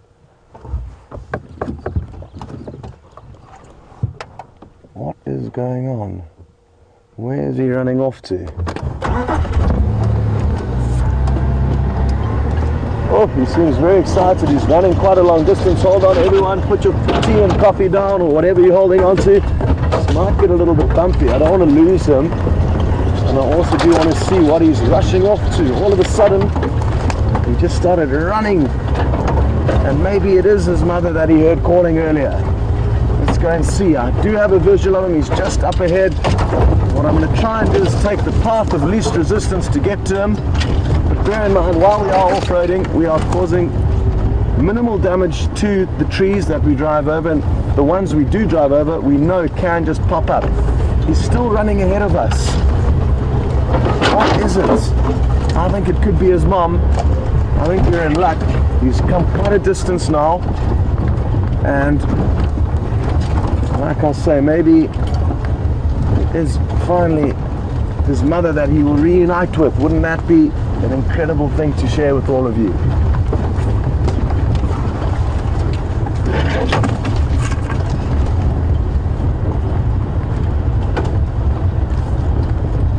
I can hear a squirrel alarm calling now, probably at Sindile. And look, he's still moving, listening very intently. Let's see if he doesn't let off another contact call.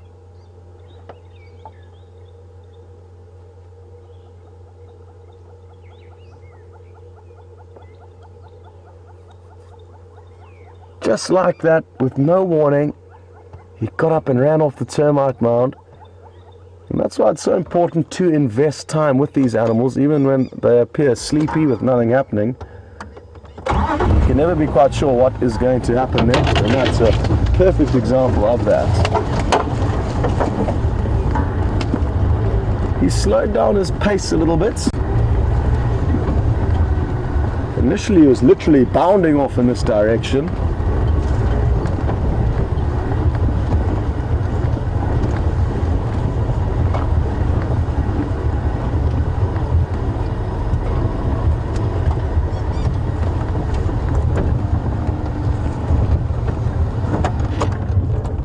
Stopped to sniff quite intently there. I wonder what it is that he smelt.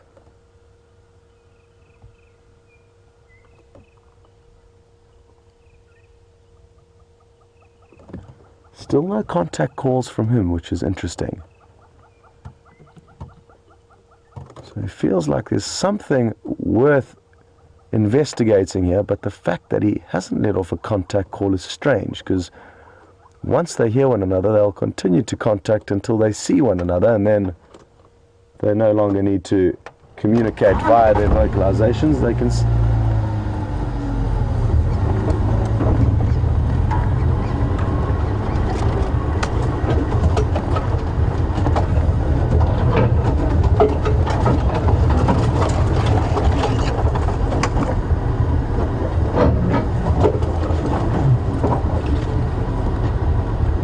approaching Philemon's cut line, one of the roads here on Djuma, and I'm just going to loop ahead of him. I'm guessing he will continue in this general direction he has been moving in, and we should get some nice views of him in the open here.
Just like him, I'm listening very intently, hoping to hear a call from his mother.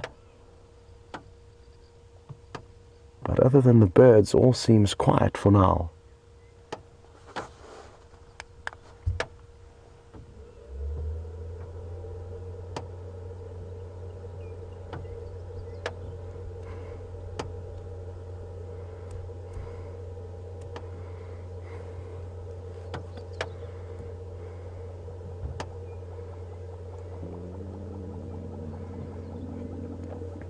Well, we've got a funny comment and question through from Cindy and Wendy, and she would like to know, well, she initially actually said that it was really exciting stuff and that a lot of the viewers were probably more excited than he was to find his mother. And you're probably right, Wendy. And Wendy also asked if and when he lets out these contact calls, could it potentially alert other predators? But what we must remember is that even though there is a small chance that predators could come onto the scene, this young leopard would have come across lion and hyena many, many times and can escape them by running up big trees that they cannot get up into.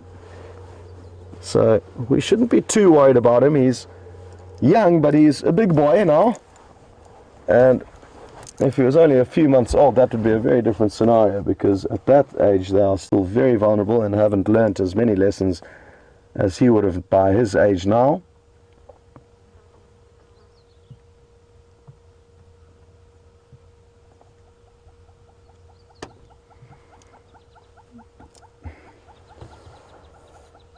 Okay, well, he didn't continue out into the open clearing as I thought he may.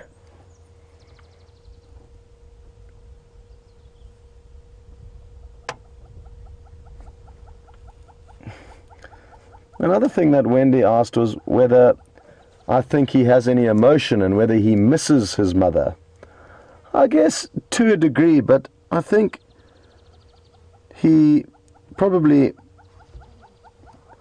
misses the fact that she hasn't called him to a meal more than he actually misses her. And these cats do spend lots of time away from their mothers, and they are solitary eventually, so I think he's just fine entertaining himself.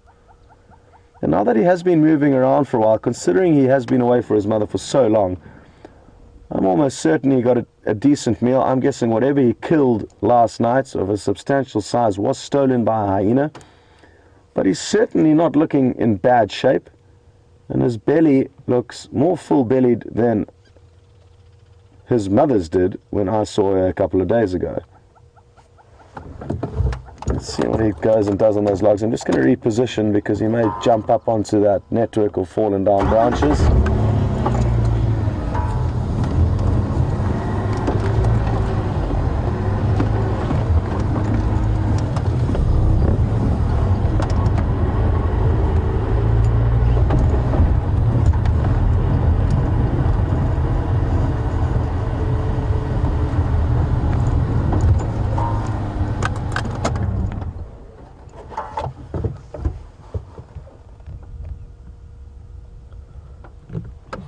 Well, I've been throwing around a few possible theories as to what's going on, and Gilly Manette has put another possible theory through, and that is that could Shadow have potentially been distracted midway between her contact calls and is maybe trying to hunt something now? I guess that is a very good theory that you've put forward to us. And it could be the case.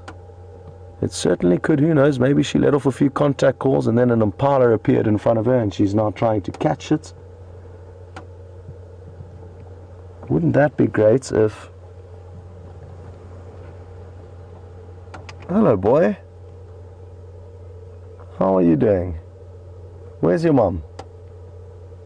Wouldn't that be great though if all of a sudden Shadow charged out of the bushes, jumped on an impala, and then they reunited there and then. So I'm very happy you put that theory through, and I hope you are right.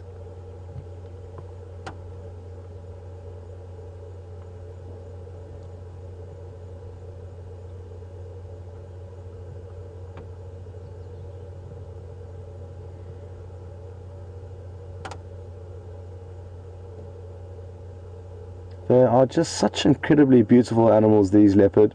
And a morning like this with perfect sunlight and all the different things he's been doing is certainly filling up my filing cabinets with some very, very happy memories.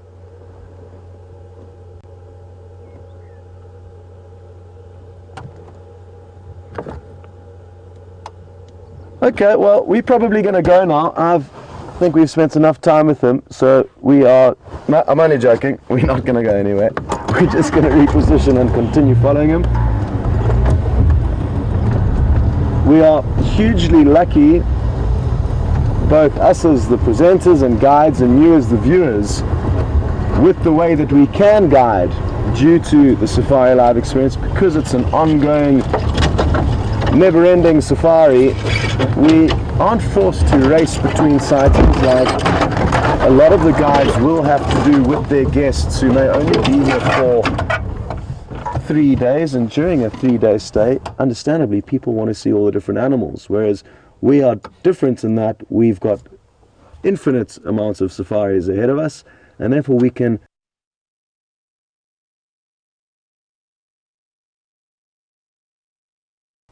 thus increasing your chances of seeing great things. I'm not sure what he's trying to achieve here, stalking through this fallen down combretum tree. But like I said earlier, he does a good job at keeping himself entertained.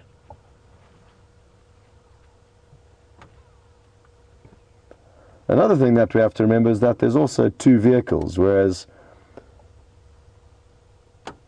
other guides out here, their guests don't have the benefits of being able to chop and change between 2 different guides. They are stuck with only one. Therefore, if, for example, Sandile wasn't performing as he is this morning, you would probably be with James, and as soon as Sandile started to do something, you'd come back. So we all get spoiled here. I think you guys are on the best seat though, because like I just mentioned, you get to see action from 2 different vehicles. And a lot of the time when you jump across onto James or Brent or Jamie's vehicle, I wish I could come along too.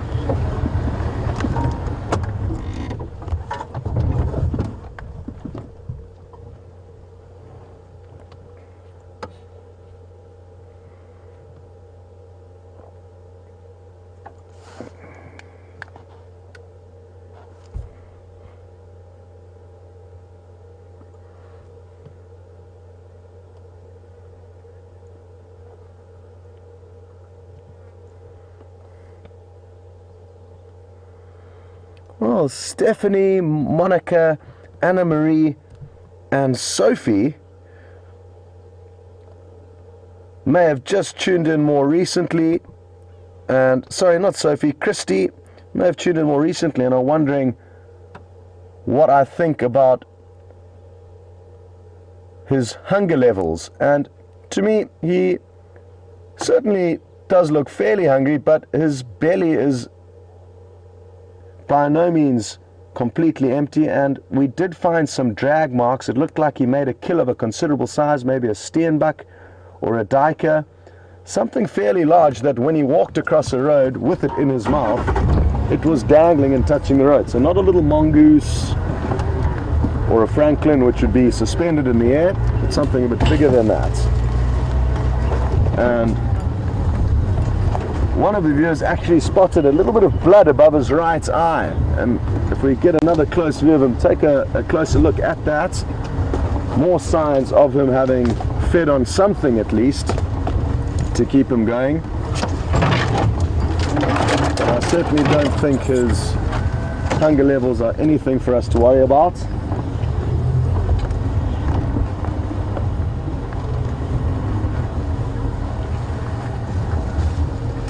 Well, last I saw, he disappeared behind a termite mound, which is, he's playing with us. He's stalking around the termite mound, and he's just popped out into a very pretty view here.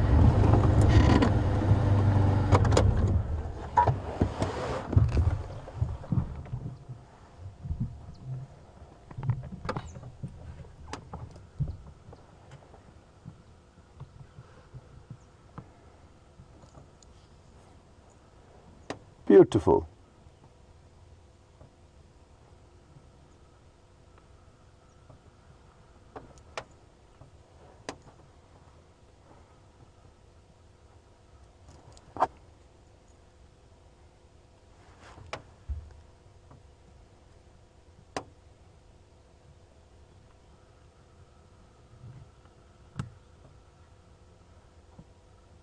Well, one thing's for certain, he is certainly listening very intently. You can see how he's now cocked his head. He's pointing it now in a westerly direction.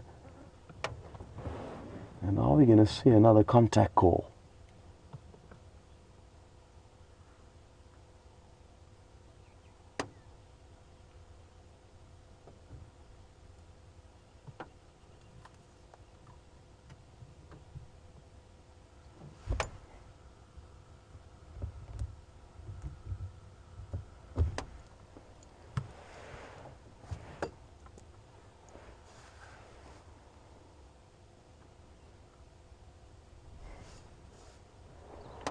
Well, now that we are a bit closer, I don't know if that blood is still above his right eye. I can't see it on my little monitor, but I'm trying to look through my binoculars.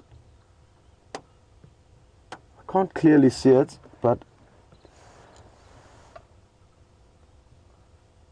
what we can see is this beautiful rosetted cat. I'm interested to hopefully be able to follow his movements until he becomes a big, mature male, because it'll be great to see what he turns into many years from now. In all likelihood, probably 4 years from now will be when he can start throwing his weight around. But before then, he's going to be flying below the radar, trying to avoid any dominant male leopards and just keep himself well fed and out of harm's way.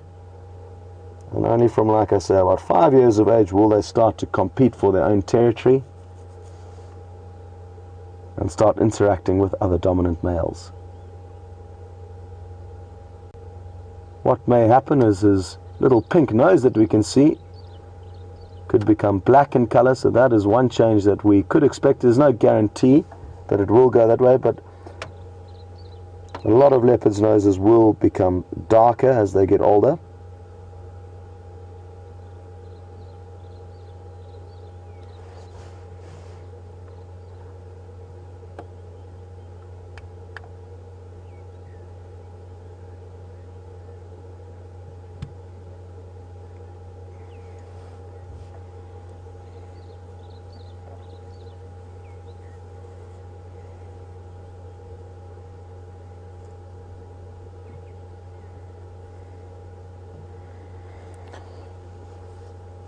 And Insomniac Josh and Pretty Nightmare, two interesting names of people regarding the night, have both asked when could we expect to see him move off on his own. And I personally think he's going to be around for about another year in this area. Even though his mother may have another generation of cubs, he's just going to tag along like one happy family. Those are my thoughts. So I think we will have at least another year or so of viewing. So we will get to see him get a lot bigger, that's for certain, in this next year. And anywhere after that, we could start expect to see less and less of him. Kind of similar to Quarantine and Conuma. They were around until about 2.5 years of age, I think, before they started disappearing. And even still, they come back in every now and then and we get a few glimpses of them. Quarantine was just on our southern boundary a few days ago. Yesterday he was last seen. And Brent seems to think he may have tracked down and located Conuma on foot. But sadly it was in an area where we could not get a vehicle into. Shame, poor old Brent. That's happened to him a couple of times now, where he's done the hard work of managing to track down the animal, only to find it in an area where he cannot go and show all of you. So let's hope that run of bad luck changes.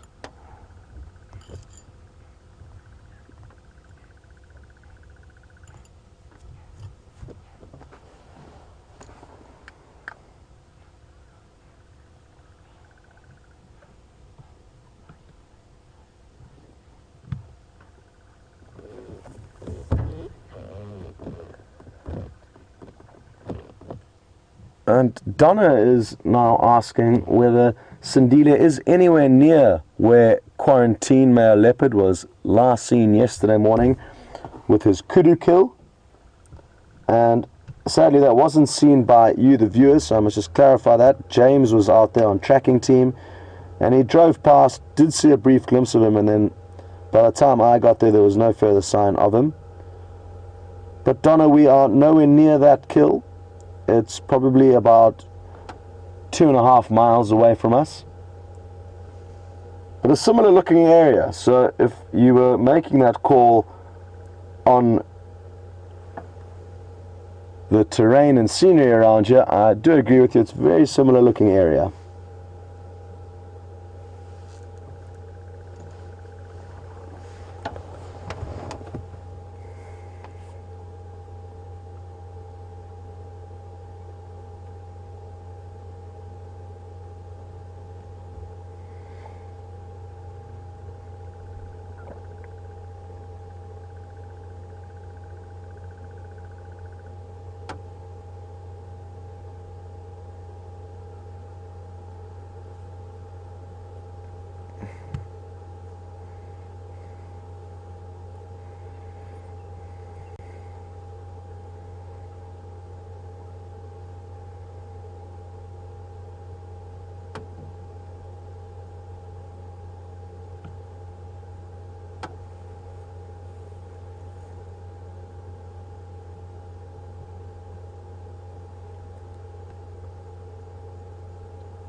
Well, I've got one more question before we send you across to James for an update. I'm really curious as to what he's been up to. I don't have a clue. I think he may have been tracking a leopard on Arethusa, was the last I heard. But a couple of you would like to know if Shadow would remember where she left him so many days ago, and that's Angie and Jennifer. And I'm very confident that yes, she would remember where she left him. So I don't think that's going to be a problem, and I think the major reason why she may not have already come back is that she's got other business to attend to. I certainly don't think she's forgotten. This is her home and this is her cub, and for her to forget those two things I don't think is a reality, so I don't think we have to worry about that. Anyway, what fun it's been. Hopefully he will get up and run off this termite mound just like he did off the last one after he's had a bit of a siesta, and we'll be sure to call you back when he does. But for now, I'm sure you're all looking forward to an update from James. Enjoy.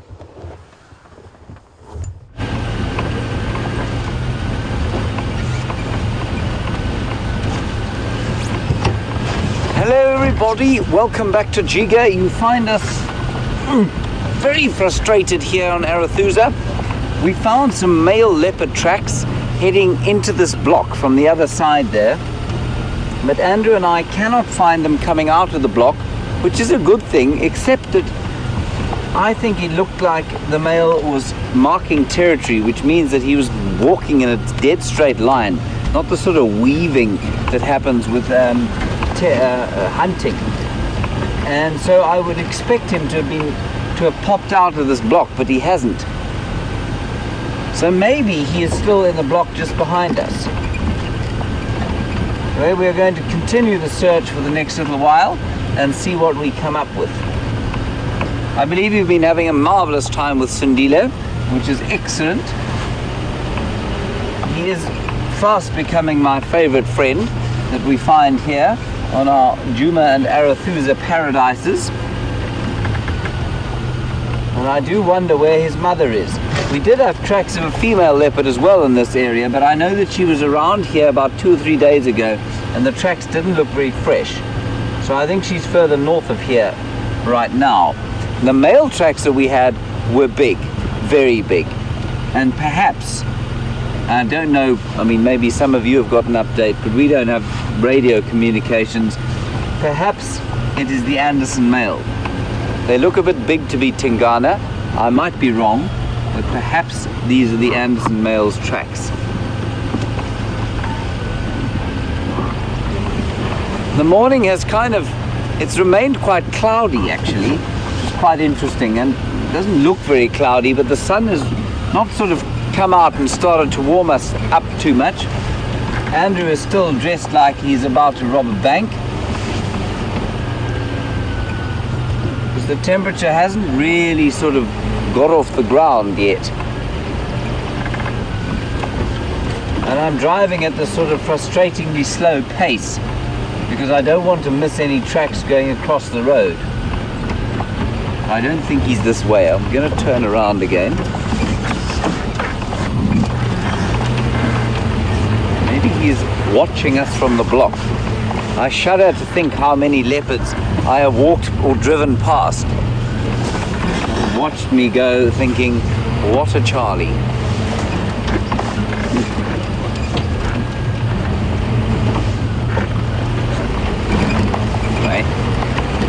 This is the nature of tracking a leopard. Not easy, unless, actually a really nice way to learn to track a leopard, of course, is to follow young Sindile. Because he has been, especially when his mum isn't around, because he's been around the same area, he leaves A, lots of tracks, and B, you know you're going to find him in a similar kind of place. And so if you're practicing leopard tracking, he's a pretty good one to start on. And a male is often more difficult than a female because they do move such huge distances. And he'll scoot across a road like this almost without seeing it. And then if somebody's driven along here early morning perhaps and not been paying attention, they could easily have driven over his tracks. Let me go back here and have a look. He was following a game path when I lost his tracks in the block. I don't see him coming out there.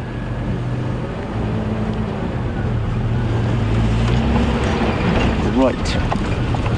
We're very close to Arathusa Lodge now, so we'll just have a look along here for a while and then maybe just pop across to the waterhole there and see what's going on.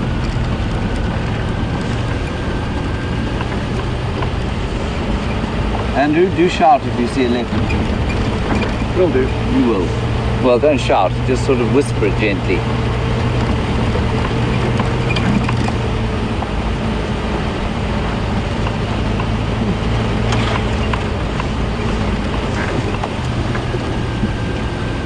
Plenty of civet tracks all over the place. Oh, the earpiece is out. I believe Nicky Alston was trying to speak with me.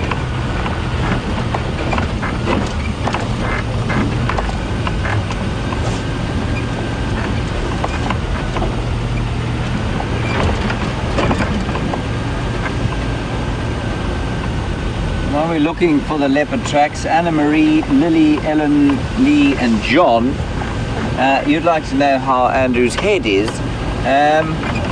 Well, you know, it depends really on what you consider Andrew's normal state of mind to being. The pole has subsequently withered and died, fallen over and been eaten by termites. Andrew's head still sports a fairly impressive graze on the front of it. Now, and the effect on his mental state, we're not really sure. And if you perhaps weren't with us early this morning, Andrew showed a rather sort of unusual artistic streak with his filming this morning, and so perhaps there has been some sort of altering of the mind. Thank you for your concern.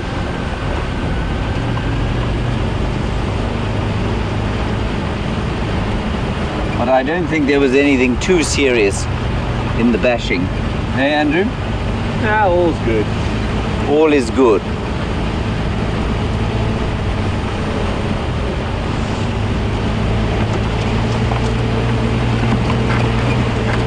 I do wonder if this leopard isn't perhaps looking at us from a termite mound or a bush.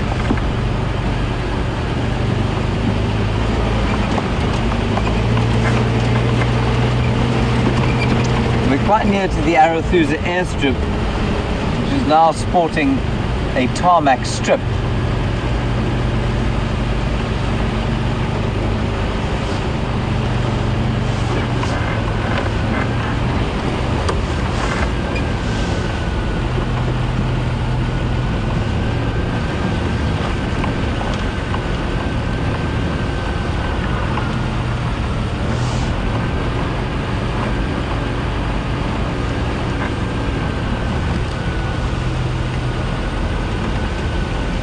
So Amanda, in Alabama, while we continue this fairly frustrating process of looking for leopard tracks coming across what is in fact a main thoroughfare, and so they could easily have been obliterated by some, well, not inconsiderate, but perhaps rushing vehicle this morning.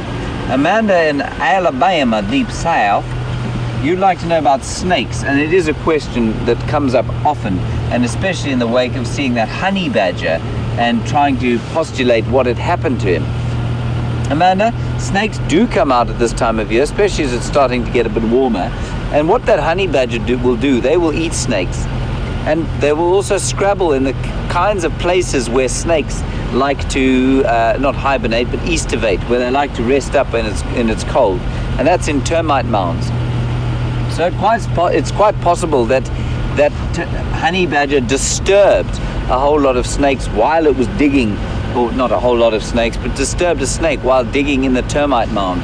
And it was right at a hole that it seemed to have been excavating when it was killed. So I really don't know. It could have been a snake, it's not impossible, but yeah, I don't know. But there are snakes around, Amanda, and especially as it warms up, there are going to be more and more snakes. We're going to do another about turn here. I don't wish to drive too much closer to the airstrip.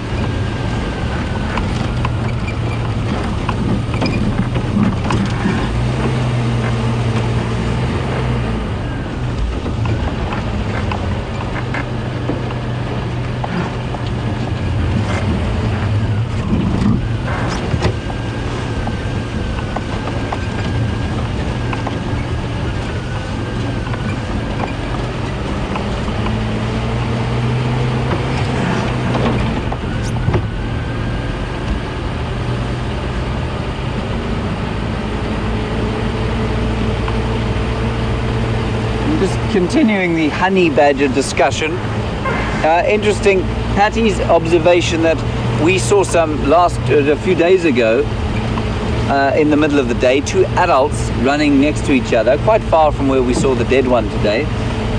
And Patty, you're saying you don't know that before how many times we've seen them on WildEarth in the last 8 years. I don't know either. I know that Andrew and I saw, you've seen twice. Yeah. And we saw a youngster and mother, and then Jamie saw some the other day, and then of course there were the two we saw a few days ago, and the hapless death this morning.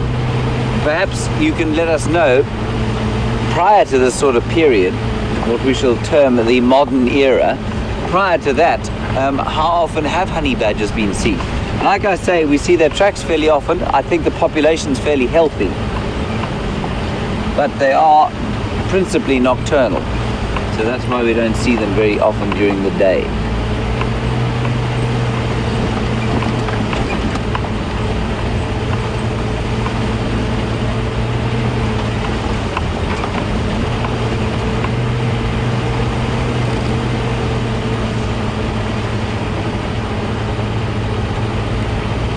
Yeah. Right, we're going to continue trying to find where this male leopard has come out of this block, and while we're doing that, we'll send you back across to Scott, who is with the magnificent Sindile, and I'll see you in just a little while.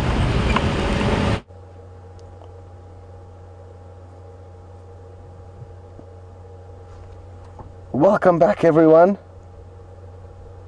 and as you can see here, nothing has changed. He's just got more comfortable and is now fast asleep. That call you may have heard faintly was that of a red-crested korhaan calling nearby, and it's a sound we're going to hear a lot more, and hopefully we'll be able to, there it goes, hopefully we'll even be able to show you them doing their display flight, which they use to attract mates.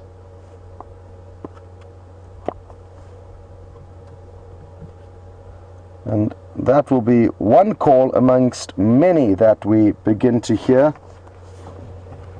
in the summer months. There will be about 200 birds that arrive here from various parts of Africa, Europe and Asia, basically doubling the population of birds that we usually see during the winter months. So just over 400 birds we can see here at the most, and the best time to do that is summer. So if you are an ornithologist and wanting to come out here and enjoy not only the big cats but also the birds, your best option would be in summer. And I've just got the book out here to show you the red-crested korhaan, which is up on the top right over here. There's it calling again. And their display flight is awesome. The male will fly up into the air maybe 20 or 30 meters and then stalls its flight completely as if it's been shot and tumbles out of the sky, only to recover at the last moment. And that will be the individual that's probably calling now, the male. And maybe what we can do is try and get you a little bit closer to it. So let's go and try and find this bird, and we'll come back to Sandile. It's not too far away.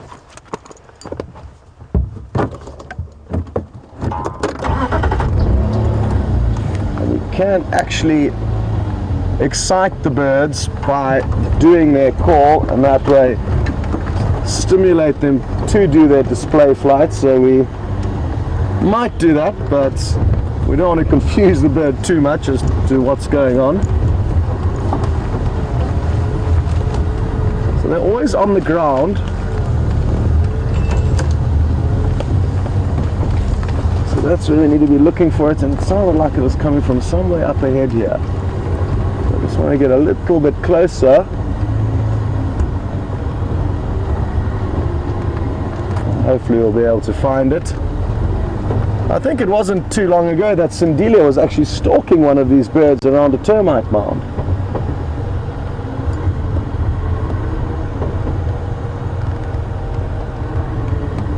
Come on, little korhaan.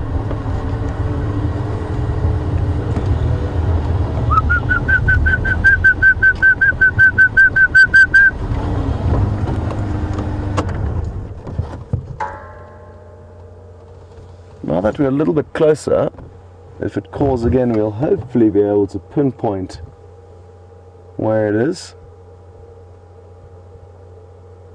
Come on, korhaan, give us one more call.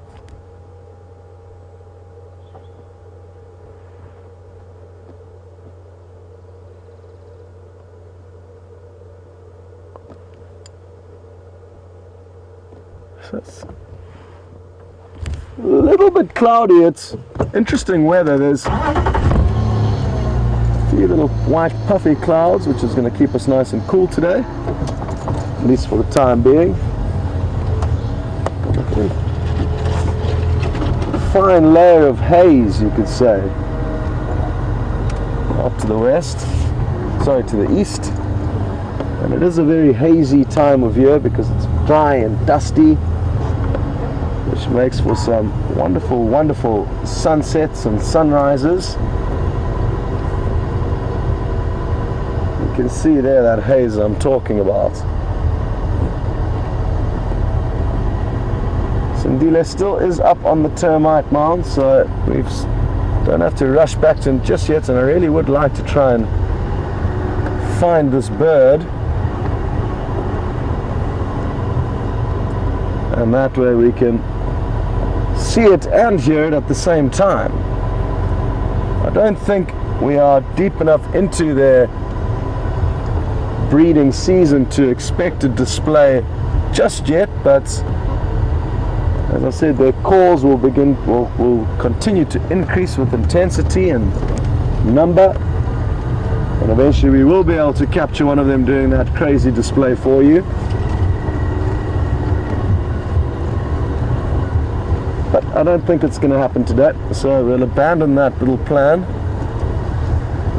and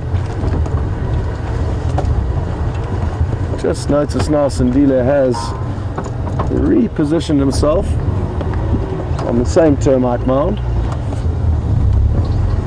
and maybe we'll get lucky and he'll move off from here again. Sadly, no potential prey in the immediate area. At least it doesn't look like that to us.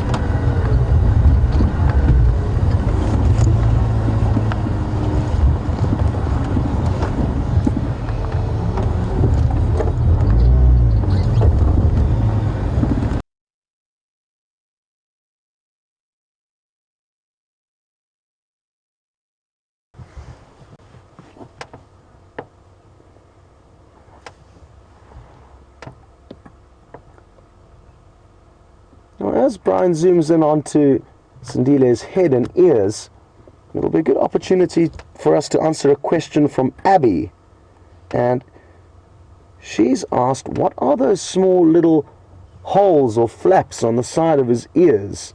And you can very faintly see on that side there's a little bit of a kink.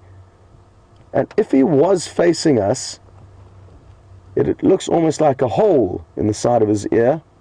Not quite there yet, he needs to face us, but that allows the leopards and lions and dogs to either prick up their ears, as they are now, or flatten them against their head when they're stalking.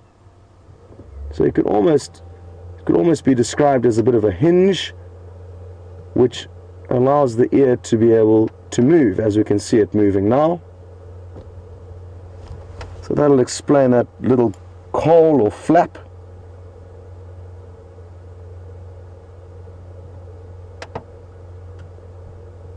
No different to domestic cats and or dogs. A lot of dogs will also have that very same or similar flap.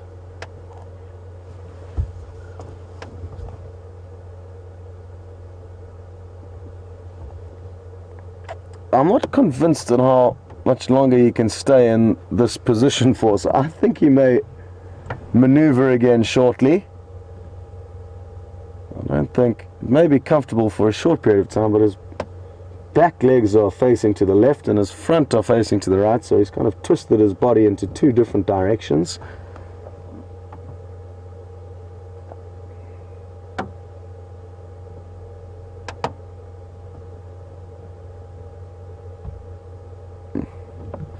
And I know it's not the best view of him now, but like I say, I think he may change.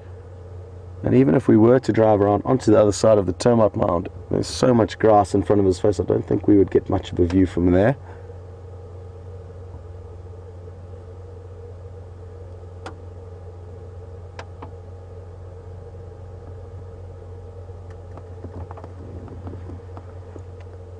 Well, the good news for James is that I'm fairly certain the route he comes back from Arethusa will bring him along this road so he can pop in and visit.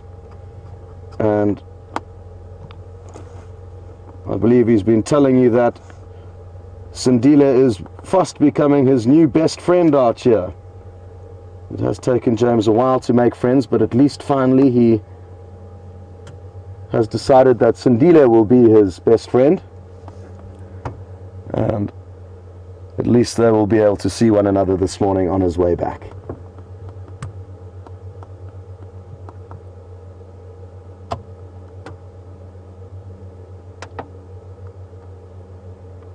Just to clarify, I obviously was joking. It has not taken James a long time to find friends, quite the contrary.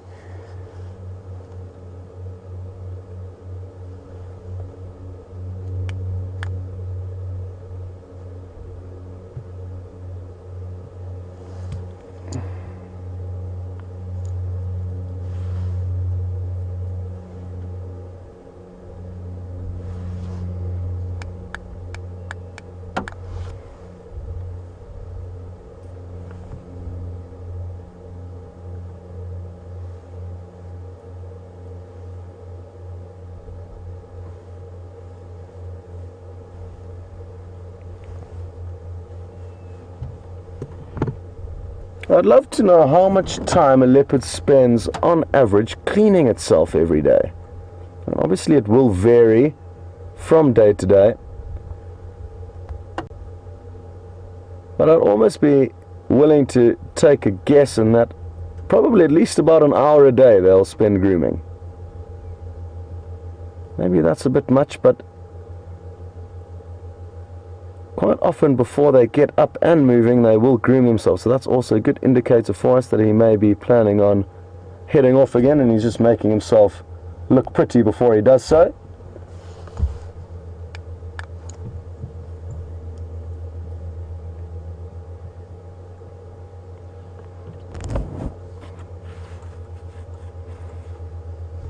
And for those of you who have been following the show for a few months, you will remember that he had both sets of his canines growing together out of both the top and bottom jaws.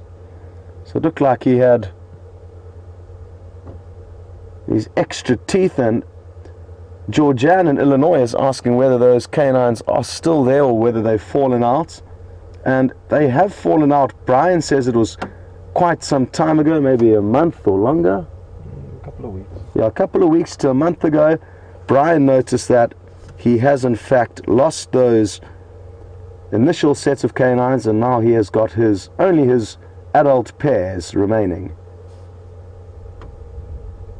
And hopefully, if he does let off a yawn again, which will be no surprise after this grooming, it's quite typical behavior, we might be able to get you a glimpse into his mouth so that you can double check for yourself. And if any of you do have an easily accessible photo of Sindile showing us those extra canines or the young pair growing with the adult pair, please be so kind as to post it on Twitter or any medium. I think Twitter might be a good one with the hashtag Safari Live, and then everyone can get to have a look at exactly what we're talking about.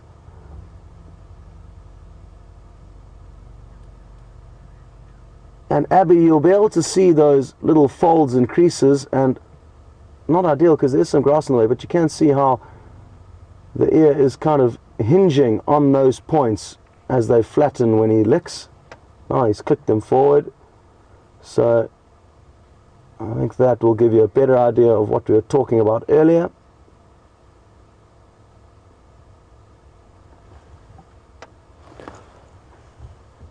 I think we can reposition ever so slightly, just a meter or two forward, and we'll get a better frontal view of him as he grooms.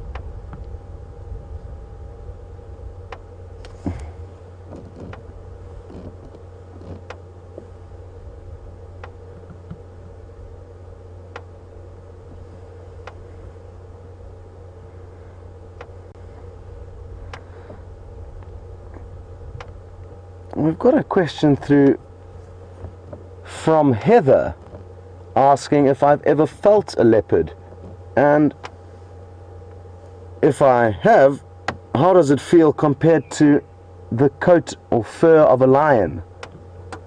Sadly, Heather, I've never felt either a lion, a leopard or a cheetah, so I cannot help you.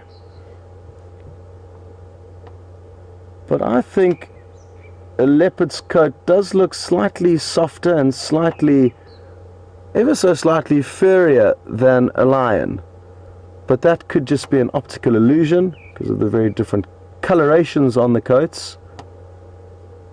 And I guess a big difference will also be regarding the age of any given lion or leopard that one may be stroking.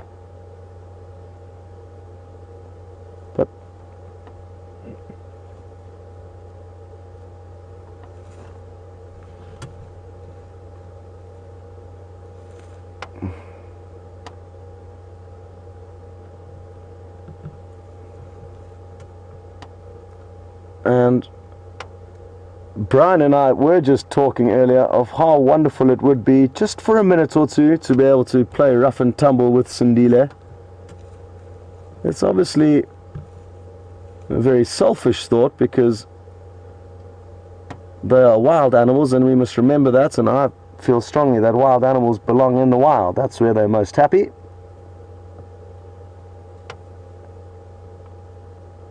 I think it'd be quite soft. So Brian, you've heard, says he thinks it'll be soft. I couldn't agree more. I think his coat would be very soft. And if you could choose one animal to stroke, what would it be? Why don't you let us know your thoughts? Would it be a lion, a leopard, or a cheetah? What are your guys' thoughts as to if you could hypothetically get 1 minute to spend tumbling around and playing with any one animal out of those three cats, what would you guys choose? I know for a fact it would be a leopard. Although having said that, it would be quite nice to play with a lion too, just to feel how strong they are. The leopard's certainly more manageable, I think, in terms of size. And young Sindile over here would be my prime target. Again, this is all hypothetically speaking, so do not fear, I am not about to jump out of the vehicle and attempt anything of the sort. And I don't think Brian is either. Definitely not.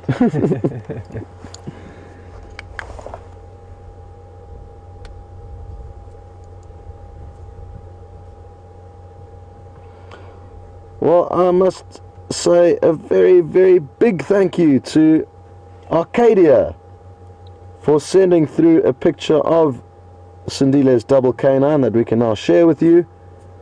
So thank you so much for your help. It really does make a big difference to us, having all you guys helping us out from all around the world.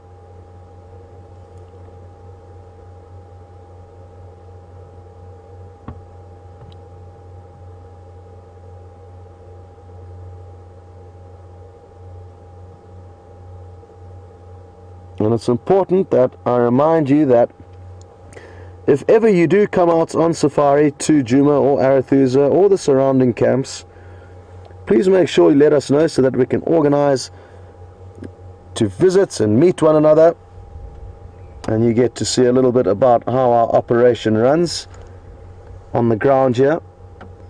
That would be the least we could do to repay all of you for your help and support that you lend us.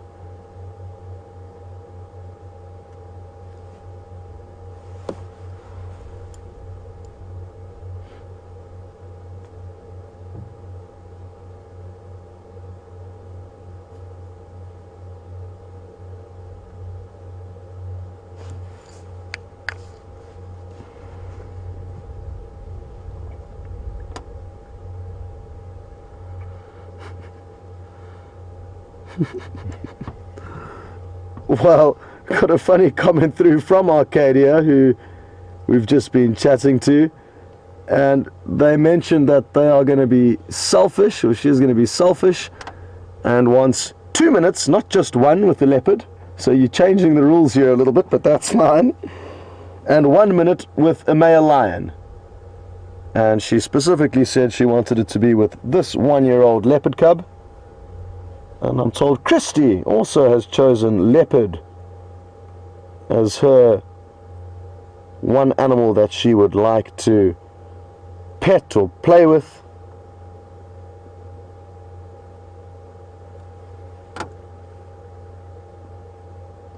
Interesting. Now we've got a few that are onto the male lions, and that's Heidi and Morning Glory, and their reason being is that they would like to be able to feel what that big shaggy mane feels like.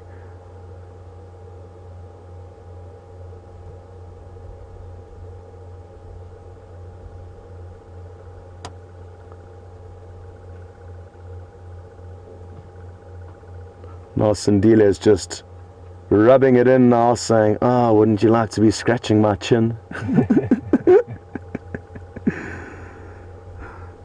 We would, Sindile, but we obviously don't expect you to allow us to do that.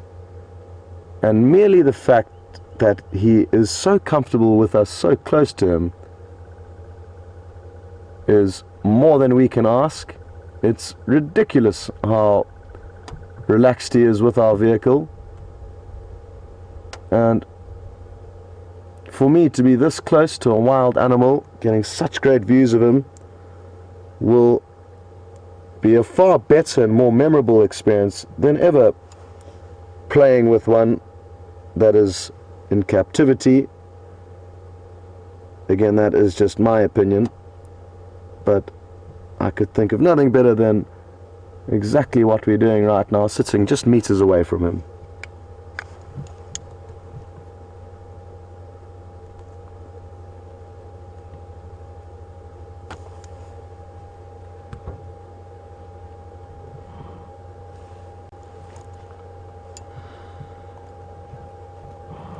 And this is interesting. We've got Rose Lee now saying that she is more interested in feeling the paws of young Sandile, which he's just been using to transport himself away from us. I wonder where he's going to go next.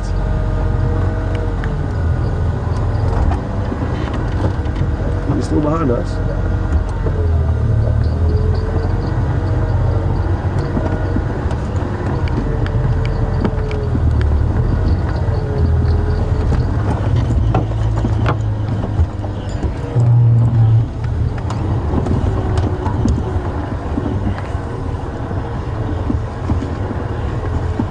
And there was another viewer who, also on the subject of paws, wanted to know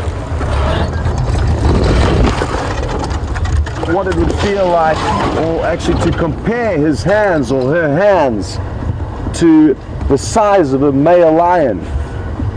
And that was Jan. And unless you've got very big hands, I'm sure the paws would be bigger than yours.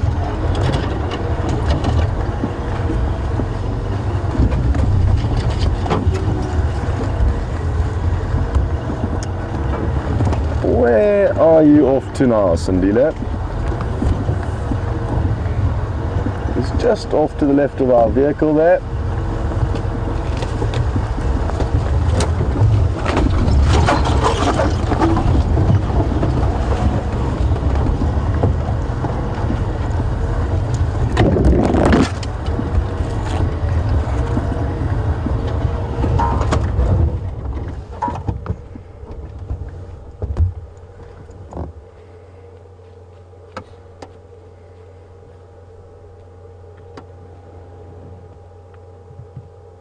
I really wish there was some potential prey for him to hunt.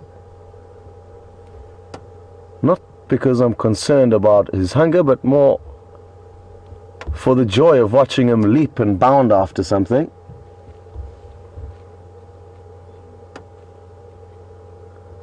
But there doesn't appear to be anything in this area.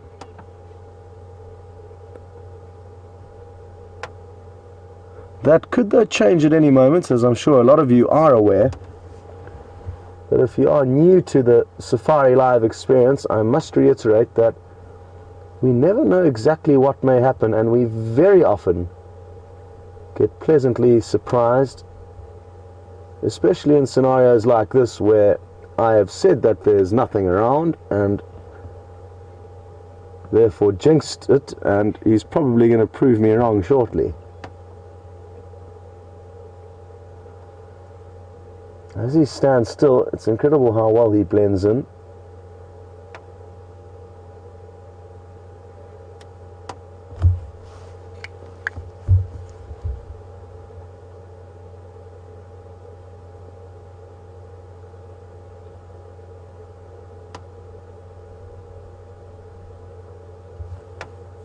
I was chatting earlier that we're so lucky to be allowed to get very close to him in the vehicle. And Sarah's asking if that's been a recent development. Have we noticed him becoming more relaxed with the vehicle quite over the last few weeks? And I think certainly from before, when we didn't spend much time with him, it's only been recently, about 3 months ago, that him and his mother started spending more time here. Look at his tail twitching there. What is he seeing? No, continuing. I think it's definitely fair to say he has got more relaxed with the vehicle, but he was never at any stage very scared of it. So I think it's fair to say that he has become accustomed to us.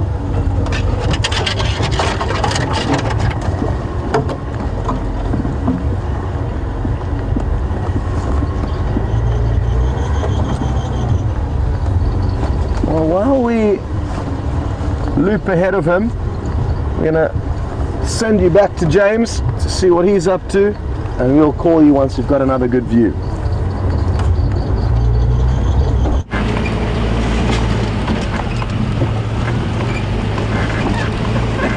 Hello everybody, welcome back to Giga, where we find ourselves far west of Arethusa.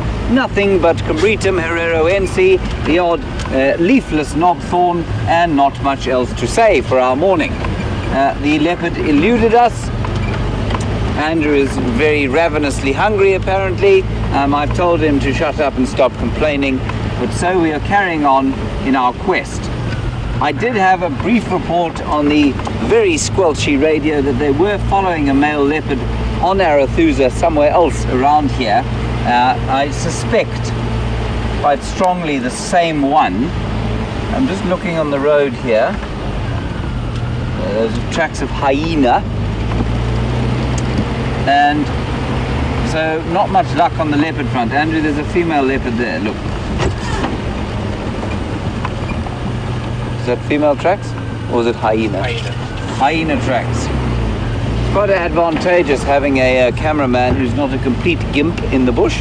Indeed, Andrew used to be a guide, didn't you, Andrew? Oh, for about a year. For about a year. That must have been a fairly scary thing to see.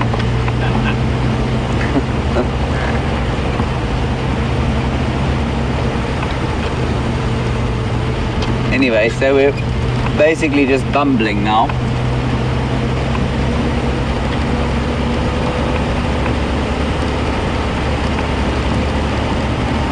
So we are driving along here around about where the Nkahuma Pride was seen last, and they are not here anymore. Obviously, and Daniel in California, you read or heard something about them being attacked by a hyena, or some hyenas, many hyenas. Well, Daniel, there was an astonishing incident that took place about two days ago. First of all, the Nkahuma Pride killed a buffalo on Elephant Plains to the west of here, and they then went off to have a drink, because that is what lions do when they are full. And then the kill was stolen, well not stolen, was set upon by a small pride called the Shimungwe Pride, which consists of quite young lions. And they were in turn set upon by 17 hyenas, and they went up 4 different trees when eventually the hyenas managed to chase these lions off. Then Junior came back, and when Junior came back, the 4 lions in the trees apparently thought better of trying to tangle with him. They dropped out of the trees, apparently one of them jumping from a height of about 3 meters, fell to the floor and ran scarpered for the west. The hyenas then did the same at the sight of the large or rapidly growing Junior, and they went off and disappeared, and the Nkahuma Pride then came back. The hyenas then returned, gathered themselves together and attacked the Nkahuma Pride on the buffalo kill. And Junior apparently held it off for quite a long time on his own, before eventually all 6 Nkahuma Pride members were dangling from various trees around the buffalo carcass. So that's what happened to them. And then yesterday they were seen on Simbambili, which is just north of where we are now. Unfortunately, Djuma seems to be an entirely lion-free zone at the moment. Thank you, Daniel. Oh, there's a zebra. Astonishing. One must not look a gift pony in the mouth. Ha ha ha ha. You get that one, Andrew? We're just near Arethusa Safari Lodge, and that zebra has possibly been having a drink in what is some of the last water that remains in this area.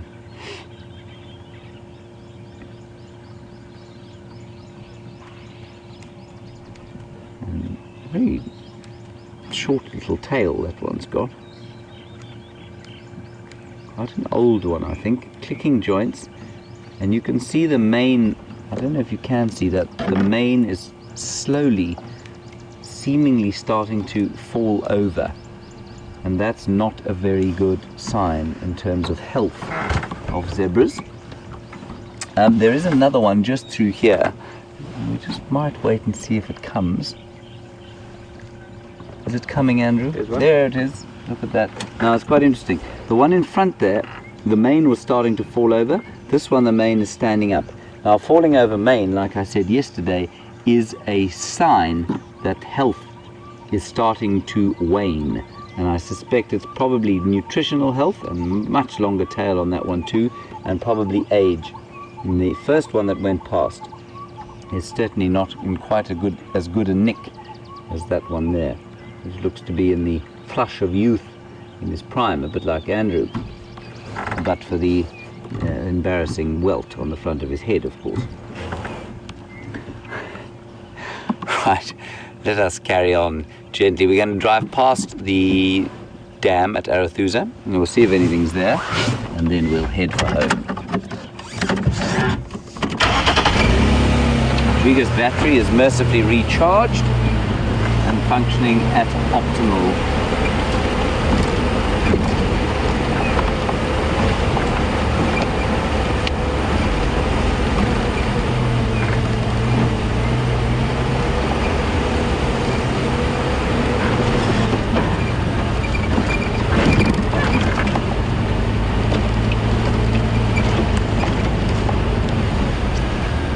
There's a monkey running towards us at great speed.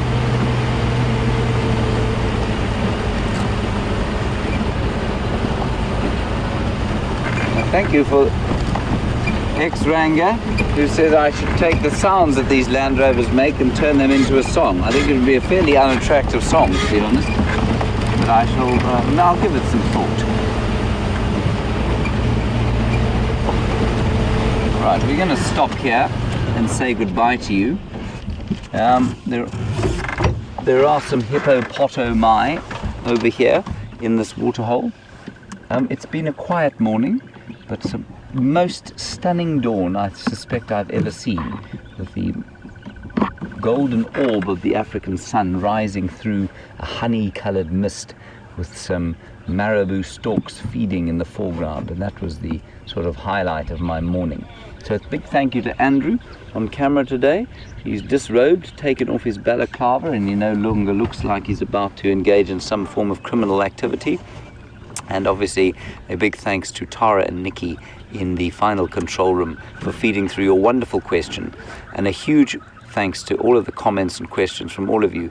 Thank you very much. I do learn so much from you, and we will see you later this afternoon. I am not on drive this morning, so I will this afternoon. I am on drive this morning, I think. Yes, I am. I will see you tomorrow morning during another wonderful African dawn, and I hope you have a wonderful day, evening, morning, whatever you happen to be doing, wherever you happen to be in the magnificent planet that we call home. See you later, and thanks a lot. Bye-bye.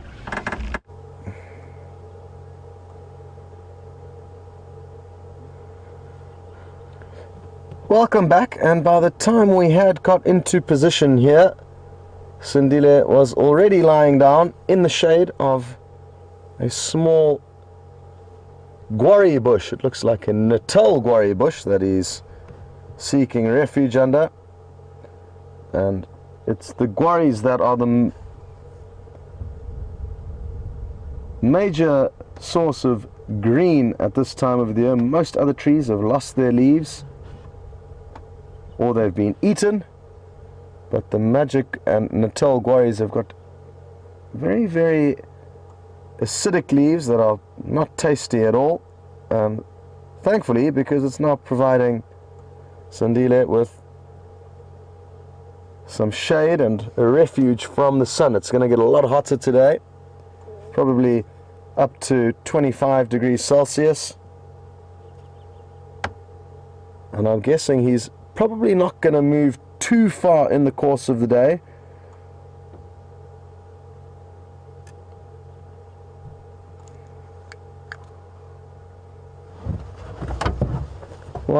What a great morning it's been here on Djuma and Arathusa Private Game Reserves. We got lucky when we found this guy, because if we hadn't, I'm not sure how much other action was around, but thankfully the Game Drive channel here on Djuma should be back up and running this afternoon, and that way we'll be able to communicate with the other guides and share secrets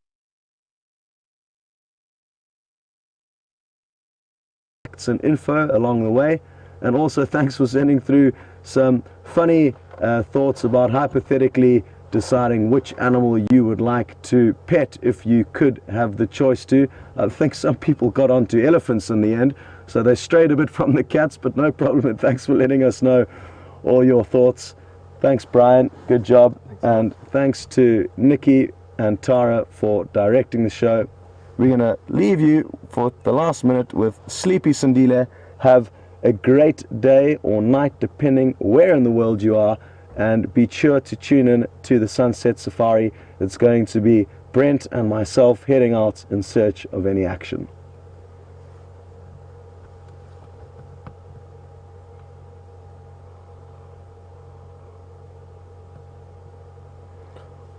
Also, just a friendly reminder before you go that as of Friday we will be heading out half an hour earlier in the morning and half an hour later in the afternoon, and that's simply to fit in with the changing seasons.